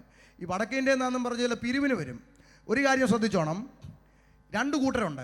ഒന്ന്, ഭാര്യ മക്കളെയൊക്കെ കൂട്ടി വടക്കേന്ത്യയിൽ ബീഹാറിലോ പിന്നെ ഛത്തീസ്ഗഡിലോ അല്ലെങ്കിൽ ജയ്പൂരിലോ ഇങ്ങനെ എവിടെയെങ്കിലും പോയിട്ട് ടൗണിൽ ഒരു നല്ല ഫ്ലാറ്റ് എടുത്ത് ഭാര്യ മക്കളുമായിട്ട് ടൗണിൽ മറ്റുള്ള ആളുകളോടൊക്കെ എന്നാ ഉണ്ട് സന്തോഷമായിട്ട്, ഓ ശരി ഞങ്ങൾ നിങ്ങൾക്ക് ഉപദ്രവമില്ല, നിങ്ങൾ ഞങ്ങൾക്കും ഉപദ്രവമില്ല എന്ന് പറഞ്ഞ് ആ ടൗണിൽ അങ്ങോട്ട് അവർ തട്ടിപ്പൊത്തി മക്കളെയും പഠിപ്പിച്ച് അങ്ങോട്ട് ജീവിക്കുന്നു. അവർക്ക് വടക്കേ ഇന്ത്യയിലെ ഗ്രാമങ്ങളിലോ അവിടെ ട്രൈബൽ ഏരിയകളിലോ ഇവിടെ ഒരു ബന്ധവുമില്ല. പക്ഷേ ഇവർ അവിടെ വിട്ട് എവിടെ ഏതെങ്കിലും രാജ്യത്ത് വന്നാൽ പ്രവർത്തിക്കുന്ന എവിടെ? North India. മനസ്സിലായോ? പക്ഷേ സുവിശേഷമായിട്ട് ഒരു ബന്ധവും ഇല്ല. ഉപദ്രവമോ പ്രതികൂലമോ പീഡനമോ ഒന്നും ഇവർക്കില്ല. അതേസമയം ഇതൊന്നും അറിയാതെ ഒരു ബന്ധവുമില്ലാതെ ഉൾഗ്രാമങ്ങളിൽ കിടന്ന് അടിയും ഇടിയും കഷ്ടപ്പാടും സഹിച്ച് ആയിരക്കണക്കിന് ആത്മാക്കളെ നേടുന്ന അഭിഷിക്തന്മാരുണ്ട്.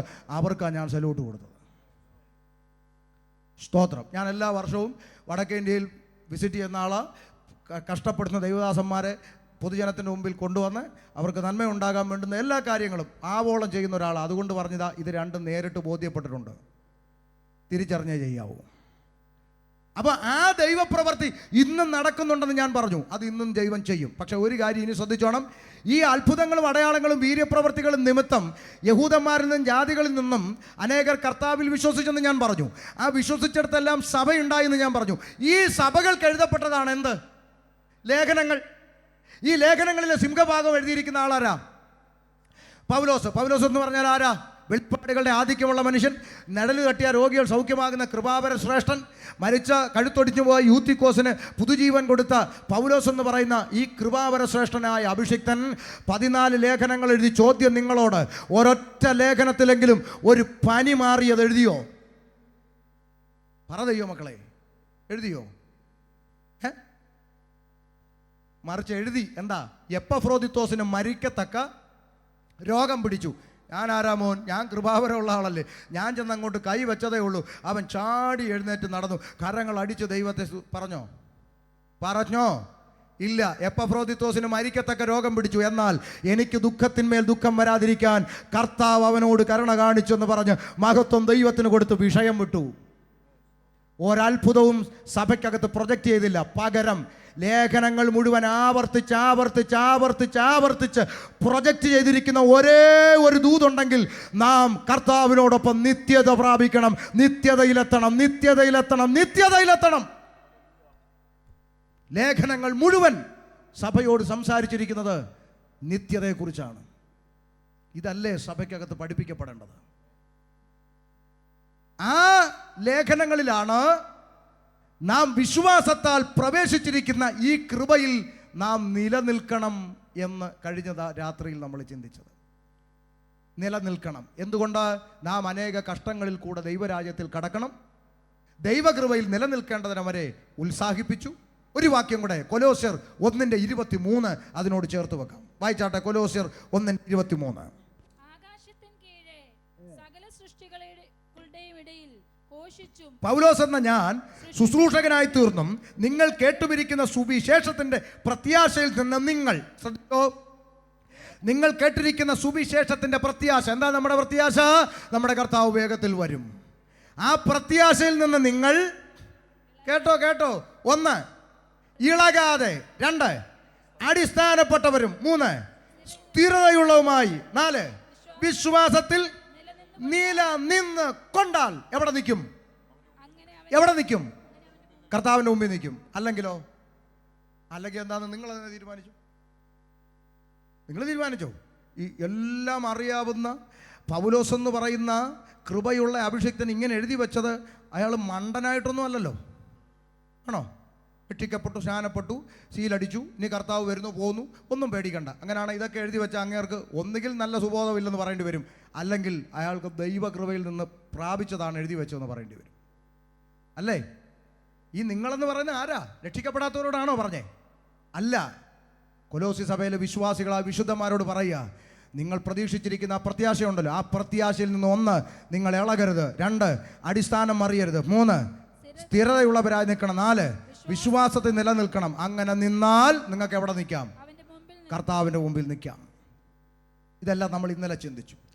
എന്തുകൊണ്ട് അങ്ങനെ നിലനിൽക്കണമെന്ന് കർത്താവ് ആവശ്യപ്പെട്ടു എന്നതിൻ്റെ ഉത്തരമാണ് ഇന്നലെ നമ്മൾ 2 പോയിന്റ് ചിന്തിച്ചത്. എന്തുകൊണ്ട് തെറ്റിപ്പോകാൻ സാധ്യതയുള്ള പോർക്കളത്തിലാണ് ദൈവ കുഞ്ഞുങ്ങൾ ജീവിക്കുന്നത് എന്നുള്ളത് കൊണ്ട്. അതിന് പൗലോസ് ഭയപ്പെട്ട ഒരു രംഗം ഇന്നലെ നമ്മൾ വായിച്ചു. അതിലേക്ക് വേഗത്തിൽ ഓടി വരാം. 2 കൊരിന്ത്യർ 11:2 വേഗത്തിൽ ഓടി വന്നാട്ടെ. 2 കൊരിന്ത്യർ 11:2. ഞാൻ നിങ്ങളെക്കുറിച്ച് ദൈവത്തിന്റെ എരിവോടെ എരിയുന്നു. ഞാൻ ക്രിസ്തു എന്ന ഏക പുരുഷനെ നിങ്ങളെ നിർമ്മല കന്യയായി ഏൽപ്പിപ്പാൻ വിവാഹ നിശ്ചയം ചെയ്തിരിക്കുന്നു. എന്നാൽ സർപ്പം ഹവ്വായ ഉപായത്താൽ ചതിച്ചതുപോലെ നിങ്ങളുടെ മനസ്സ് ക്രിസ്തുവിനോടുള്ള ഏകാഗ്രത നിർമ്മലതയും വിട്ട് വഷളായി പോകുമോ എന്ന് ഞാൻ ഭയപ്പെടുന്നു. ഇനി പൗലോസിന് ചിലപ്പോൾ ഈ നല്ല ബൈബിൾ കോളേജിലൊന്നും പഠിച്ച് പരിചയം കാണത്തില്ലായിരിക്കും, അല്ലേ? പുള്ളി ഇങ്ങനെ പേടിക്കുന്നത് എന്തിനാ? ഇവിടെ വലിയ പഠനമുള്ള ആളുകൾ പറഞ്ഞു നിശ്ചയം കഴിഞ്ഞു, ഇനി എന്ത് സംഭവിച്ചാലും അങ്ങനൊന്നും തെറ്റിപ്പോകത്തൊന്നുമില്ല. ചുമ്മാ അറിയാത്തതുകൊണ്ട്, അറിവില്ലായ്മ കൊണ്ടാണ്. പൗലോസിന് അറിവില്ലായ്മ കൊണ്ടാണോ ഈ ഭയം ഉണ്ടായത്? അല്ല. പിന്നെ സർപ്പം ഹവ്വായ ഉപായത്താൽ ചതിച്ചതുപോലൊരു ഉപായം, അതെവിടെ നടന്ന കാര്യമാണ്? അത് ഉൽപ്പത്തി നടന്ന കാര്യമാണ്. അത് പുതിയ നിയമസഭയോട് എന്തിനാ പറയുന്നത്? കാര്യമുണ്ട്. പുതിയ നിയമസഭ ഒരു കാര്യം മനസ്സിലാക്കിക്കോണം, പാമ്പേ മാറിയിട്ടുള്ളൂ, ഉപായം മാറിയിട്ടില്ല.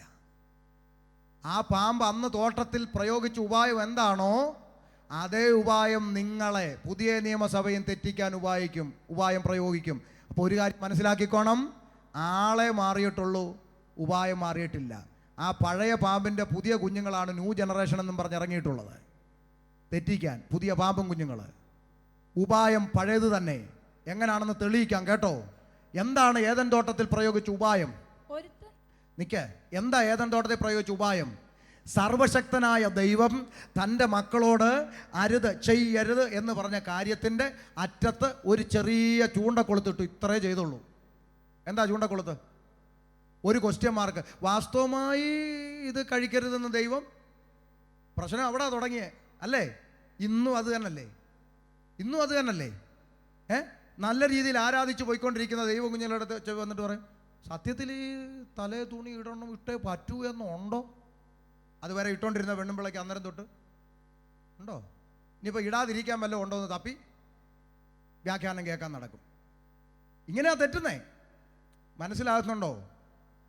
അല്ല, ഇങ്ങനെയൊക്കെ ചെയ്തു കൂടാ എന്ന് ബൈബിളിലുണ്ടോ? അപ്പോഴാണ് ഇവൻ അതിനെക്കുറിച്ച് അങ്ങോട്ട് ചിന്തിക്കാൻ തുടങ്ങുന്നത്. ഇതാ പിശാചിൻ്റെ തന്ത്രം.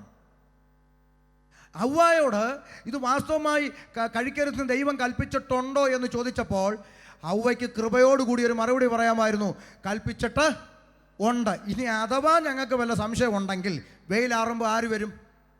ഞങ്ങളുടെ ദൈവം വെയിലാറുമ്പോൾ വരും. ഞങ്ങൾ സംശയം ചോദിച്ച് ക്ലിയർ ചെയ്ത് ഞങ്ങൾ പൊക്കോളാം. തൽക്കാലം ചേട്ടൻ കാട്ടിലെ കാര്യം നോക്കിയാൽ മതി. കാടെന്ന് ആരാ? ദൈവം സൃഷ്ടിച്ച സകല കാട്ടുജന്തുക്കളിലും പാമ്പ് കൗശലം. അപ്പോൾ പാമ്പ് ഏത് ജന്തു? കാട്ടുജന്തു. ചേട്ടൻ കാട്ടിലെ കാര്യം നോക്കിയാൽ മതി, തോട്ടത്തിലെ കാര്യം ഞങ്ങൾ നോക്കിക്കോളാം, പൊക്കോ എന്ന് പറയേണ്ടതിന് പകരം ഈ ചോദ്യം ചോദിച്ചുകൊണ്ട് വന്ന പാമ്പിൻ്റെ വ്യാഖ്യാനം കേൾക്കാൻ ഇച്ചിരി നേരം ഇരുന്ന് കൊടുത്തു. അതല്ലേ പരാജയത്തിൻ്റെ കാരണം? അല്ലേ? ഒരു ദുർവ്യാഖ്യാനവും ദുരുപദേശവും നിങ്ങളുടെ ബെഡ്റൂമിനകത്തിരിക്കുന്ന ഈ ചെകുത്താൻ ടി വിക്കകത്ത് കേൾക്കുമ്പോൾ അതിൻ്റെ സംശയം ഞങ്ങൾക്കൊരു ഇടയനുണ്ട്, ഞങ്ങൾക്കൊരു ശുശ്രൂഷകനുണ്ട്, പക്ഷേ ഇങ്ങനെ ഒന്ന് കേട്ടു, ഇതിൻ്റെ വചനപ്രകാരമുള്ള കാര്യം എന്താ എന്ന് ചോദിച്ച് പഠിച്ച് മനസ്സിലാക്കേണ്ടതിന് പകരം ഈ ചോദിച്ചുകൊണ്ട് വരുന്നവൻ്റെ വ്യാഖ്യാനം കേൾക്കാൻ 2 എപ്പിസോഡിന് ഇരുന്ന് കൊടുക്കും, 3-ാമത് അടിസ്ഥാനം വിട്ട് ആൾക്കൂട്ടത്തിലേക്ക് പോകും. ഇതാ ഇന്നിവിടെ നടന്നുകൊണ്ടിരിക്കുന്നത്. മനസ്സിലായോ? ആ പഴയ പാമ്പിൻ്റെ പുതിയ ഉപായം പഴയത് തന്നെ, ആൾ മാറി എന്നുള്ളതേ ഉള്ളൂ. വഞ്ചിക്കപ്പെടരുത്. ഇനി ശ്രദ്ധിച്ചോ, എന്തുകൊണ്ട് തോട്ടത്തിൽ കിടന്ന കാട്ടിൽ കിടന്ന പാമ്പ് തോട്ടത്തിൽ നിൽക്കുന്ന ഹൗവ ഒരു മണവാട്ടിയാ അല്ലേ? ആദമിൻ്റെ മണവാട്ടി ഹൗവ ഒരു നിഴലാ. തോട്ടം എന്താ? ഉത്തമഗീതം 4:12 എടുക്കണ്ട. എൻ്റെ കാന്ത കെട്ടിയടയ്ക്കപ്പെട്ട തോട്ടം. ദൈവസഭയ്ക്ക് നിഴലായി നിൽക്കുന്ന തോട്ടം, മണവാട്ടിക്ക് നിഴലായി നിൽക്കുന്ന ഹൗവ, ഇടയന് നിഴലായി നിൽക്കുന്നു ആദാമിന് 2 ഡ്യൂട്ടി ദൈവം കൊടുത്തു. പറ.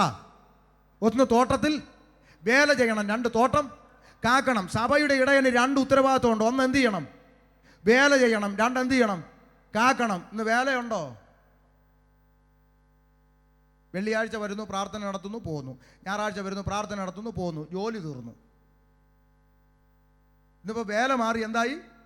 ജോലിയായി. ഒരു ജോലി മാറണം. തോട്ടത്തിൽ ഇടയൻ എന്ത് ചെയ്യണം? വേല ചെയ്യണം. 2 തോട്ടം കാക്കണം. കാവൽക്കാരനായിരിക്കണം ഇടയൻ. അങ്ങനെയെങ്കിൽ ഒരു ചോദ്യം, കാട്ടിൽ കിടക്കുന്ന കാട്ടുചെന്ന് തോട്ടത്തിൽ വന്ന് അമ്മച്ചിയോട് കൊച്ചു വർത്താനം പറഞ്ഞ് തിന്നമ്മാമേ എന്ന് പറഞ്ഞ് കൊച്ചു വർത്താനം പറഞ്ഞ് ഇവളെ വഞ്ചിക്കുന്ന സീൻ വരുന്നത് വരെ കാവൽക്കാരൻ എവിടെ പോയി? ചോദ്യം. അങ്ങനെയാണെങ്കിൽ ഇന്ന് രാത്രി ഒരു ദൂത് ദൈവദാസന്മാരോട് പറയാം, കാവൽക്കാരൻ സ്ട്രോങ് അല്ലെങ്കിൽ സകല കാട്ടുജന്തുക്കളും തോട്ടത്തിൽ കയറും, മണവാട്ടി സഭയെ വഞ്ചിക്കും. അതുകൊണ്ട് ദൈവദാസന്മാർ ഡബിൾ സ്ട്രോങ് ആയിരിക്കണം. മനസ്സിലായോ? അവിടെയാണ് പൗലോസിനോട് എനിക്ക് വലിയ ഇഷ്ടം തോന്നിയൊരു വാക്കുണ്ട്. പൗലോസ് പറയുകയാണ്, ഞാൻ പോയ ശേഷം ആട്ടിൻകൂട്ടത്തെ ആദരിക്കാത്ത കൊടിയ ചെന്നായ്ക്കൾ നിങ്ങളുടെ ഇടയിൽ കടക്കും. അവർ മണവാട്ടി ശിഷ്യന്മാരെ തങ്ങളിൽ നിന്ന് വലിച്ചുകൊണ്ട് പോകാനായി വിപരീത ഉപദേശം പ്രസ്താവിക്കുന്ന പുരുഷന്മാർ നിങ്ങളുടെ ഇടയിൽ നിന്ന് എഴുന്നേക്കും. ദുരുപദേശം പറയുന്നവർ വരുമെന്ന് പറഞ്ഞ് മുന്നറിയിപ്പ് തന്നപ്പോൾ ഒരാണത്വത്തിൻ്റെ വാക്ക് അദ്ദേഹം പറഞ്ഞു. എന്താ? ഞാൻ പോയ ശേഷം. അതാ എനിക്ക് ഇഷ്ടപ്പെട്ട വാക്ക്. ഞാൻ പോയ ശേഷം. അതിന് മറ്റൊരർത്ഥമുണ്ട്. എന്താ? ഞാനിവിടെ ഇരിക്കുന്ന കാലത്തോളം വചനം വിട്ട് നടക്കുന്ന വിപരീതോപദേശം പ്രസ്താവിക്കുന്ന ഒരുത്തൻ ഇതിൻ്റെ അകത്ത് കയറത്തില്ലെന്ന് അല്ലേ? ഈ തീരുമാനം ഓരോ ലോക്കൽ സഭയിലെ പാസ്റ്റർമാരും എടുത്തിരുന്നെങ്കിൽ ഇന്ന് നമ്മുടെ സമൂഹം ഈ ദുരിതം അനുഭവിക്കത്തില്ലായിരുന്നു. ഓരോ ലോക്കൽ സഭയിലെ പാസ്റ്റർമാർക്കും തൻ്റെ അടുത്തോടെ പറയാൻ കഴിയണം, ഞാൻ ഈ സഭയിൽ ചാർജ് ഇരിക്കുന്ന കാലത്തോളം, ഞാൻ ഇവിടുന്ന് മാറിയിട്ട് നിങ്ങൾ ആരെ വിളിച്ച് തുള്ളിച്ചോ, പക്ഷെ ഞാൻ ഈ സഭയിൽ ചാർജ് ഇരിക്കുന്ന കാലത്തോളം വചനം വിട്ട് നടക്കുന്ന ഒരെണ്ണത്തെ ഇതിൻ്റെ അകത്ത് കയറ്റത്തില്ലെന്ന് പറയാൻ തൻ്റെ ഇടമുള്ള ദൈവദാസന്മാരാ ഈ കാലഘട്ടത്തിൽ ദൈവസഭയിൽ എഴുന്നേക്കേണ്ടത്. മനസ്സിലായോ? പക്ഷെ സംഭവിക്കുന്നത് വേദനയുണ്ട് പറയുമ്പോൾ, സംഭവിക്കുന്നത് നേരെ തിരിച്ചാ. എന്താണെന്നറിയോ? നിങ്ങൾക്കറിയാം നാട്ടിലെ കാര്യം. നാട്ടിലെ സംഘടന സഭകൾ, ലോക്കൽ സഭയിൽ 20 ലോക്കൽ സഭയുള്ള ഒരു സംഘടന ഉണ്ടെന്നിരിക്കട്ടെ. ഞാൻ സംഘടനയുടെ പേര് പറഞ്ഞ് ആരെയും വിഷമിപ്പിക്കുന്നില്ല. അതൊക്കെ ഞാൻ പറഞ്ഞ് മടുത്തു, ഇനി പറയുന്നില്ല. ഒരു സംഘടനയ്ക്ക് 20 സഭ ഉണ്ടെന്നിരിക്കട്ടെ, കേട്ടോണം. ഈ 20 സഭയിലെയും പാസ്റ്റർമാർ ഞായറാഴ്ച വിശ്വാസികളെ പഠിപ്പിക്കുന്നത് എന്താണെന്നറിയോ? ദൈവമക്കളെ, അപ്പുറത്തൊരുത്തൻ ശാപം മുറിക്കാൻ വന്നിട്ടുണ്ട്, അവിടെ വലിയ ആൾക്കൂട്ടമൊക്കെ ഉണ്ട്, പക്ഷേ ദൈവ കുഞ്ഞുങ്ങൾ ദയവായി എന്ത് ചെയ്യരുത്, ആരാധന മുടക്കി അവിടെ എങ്ങും പോയി അബദ്ധത്തിൽ വീഴരുത് എന്ന് പറഞ്ഞു ഓരോ ഞായറാഴ്ചയും ഈ 20 സഭയിലെയും പാവപ്പെട്ട പാസ്റ്റർമാർ ഈ 10-25 ദൈവമക്കളെ കൾട്ടിലും ഉപദേശത്തിലും പെടാതെ അവരെ തട്ടിപ്പൊത്തി എങ്ങനെയെങ്കിലും കൊണ്ടുവന്ന് 1 വർഷം അങ്ങോട്ട് തികയുമ്പോൾ ഈ സഭയുടെ സംഘടനയുടെ ജനറൽ കൺവെൻഷന് പ്രസംഗിക്കാൻ വരുന്നത് ശാപം മുറിക്കുന്നവൻ. എങ്ങനെയുണ്ട്? ഇവിടുന്ന് ഒരാഴ്ച ഒരുത്തൻ അങ്ങോട്ട് പോകാൻ സമ്മതിക്കൂല. എന്നിട്ട് കൺവെൻഷൻ അവനെ വിളിച്ചിട്ട് അവൻ്റെ 1.5 മണിക്കൂർ പ്രസംഗം ഈ പാവപ്പെട്ട ദൈവമക്കളെ കേൾപ്പിക്കുക. ചതിയല്ലേ ഇത്? അനീതിയല്ലേ ഇത്? ഇതൊന്നും നമ്മളിതൊന്നും പറയണ്ട. നിങ്ങൾ പറയണ്ട, പറയാൻ എന്നെ ഏൽപ്പിച്ചിട്ടുണ്ട്, ഞാൻ പറഞ്ഞോളാം. കൊണ്ട് മനസ്സിലാക്കിക്കോണം, ഇമ്മാതിരി വചനവിരുദ്ധമായ ഏതൊക്കെ നിലപാട് കണ്ടാലും ഇത് തെറ്റാണ്, ഇത് ദൈവവചനപ്രകാരം തെറ്റാണെന്ന് പറയാൻ ദൈവമക്കൾക്ക് കഴിയണം. അതിനാ ദൈവം നമ്മളെ ആക്കി വെച്ചിരിക്കുന്നത്. ഡിസംബർ 25 ക്രിസ്മസിന് മെഴുകുതിരിയും പിടിച്ചുകൊണ്ട് ചാക്കോച്ചൻ കത്തോലിക്ക പള്ളിയിലോട്ട് പോയി. വഴി വെച്ച് പാസ്റ്ററെ കണ്ടു. ചാക്കോച്ച എവിടെ പോകുന്നു? ക്രിസ്മസ് അല്ലേ ഉപദേശി, പള്ളി പോകുന്നു, മെഴുകുതിരി കത്തിക്കാൻ. എൻ്റെ പൊന്ന് ചാക്കോച്ച, ഒരു 10 മിനിറ്റ് എനിക്ക് താടാ. എന്നാ പാസ്റ്ററെ? എടാ ചാക്കോച്ച, യേശു ജനിച്ച ഡിസംബർ 25 ബൈബിളിലുണ്ടോ? ബൈബിളിലൊന്നുമില്ല. പിന്നെ ഇത് എവിടുന്ന് വന്നെന്ന് നിനക്കറിയാവോ? ഇതൊക്കെ ആർക്കറിയാം? എടാ, നീ യിരെമ്യാ പ്രവാചകൻ്റെ എസ്കേലിൻ്റെ പുസ്തകം വായിച്ചിട്ടുണ്ടോ? ഓ വീട്ടിൽ ബൈബിൾ മാത്രമേ ഉള്ളൂ ഭാഷ. എടാ ബൈബിളിൻ്റെ അകത്തുള്ള പുസ്തകമാണിത്. ആണോ? ഇതൊക്കെ ആർക്കറിയാം. ഉടനെ പുള്ളി പറയാ, എന്നാൽ നീ കേട്ടോ, ഈ പാഗൺ മതക്കാരും ബാബിലോണിയ മതക്കാരും ആരാധിക്കുന്ന ദൈവം ആരെന്നറിയാവോ? ഇല്ല, സൂര്യദേവൻ. അതിന് അവർ വിളിക്കുന്ന പേരെന്താണെന്നറിയാവോ?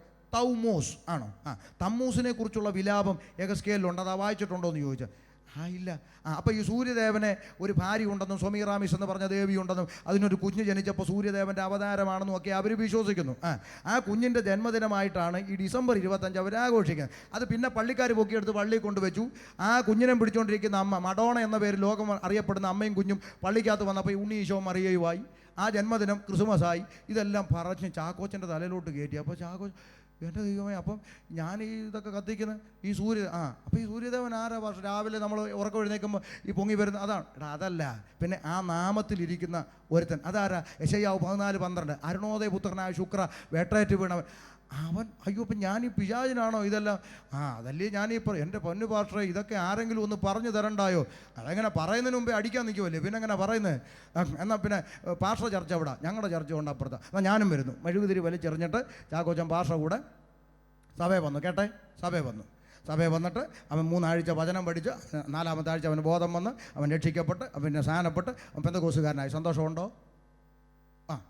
അടുത്ത വർഷം ഡിസംബർ 25 വന്നപ്പോൾ ചാക്കോച്ചൻ കാണുന്ന കാഴ്ച, സഭയ്ക്കകത്ത് ബലൂണും വീർപ്പിച്ച് തോരണവും വലിച്ചു കെട്ടി പാസ്റ്റർ മുഴുത്ത കേക്ക് സെക്രട്ടറി മുറിച്ച് പാസ്റ്റർ അണ്ണാക്കിലോട്ട് വെച്ച് കൊടുക്കുക.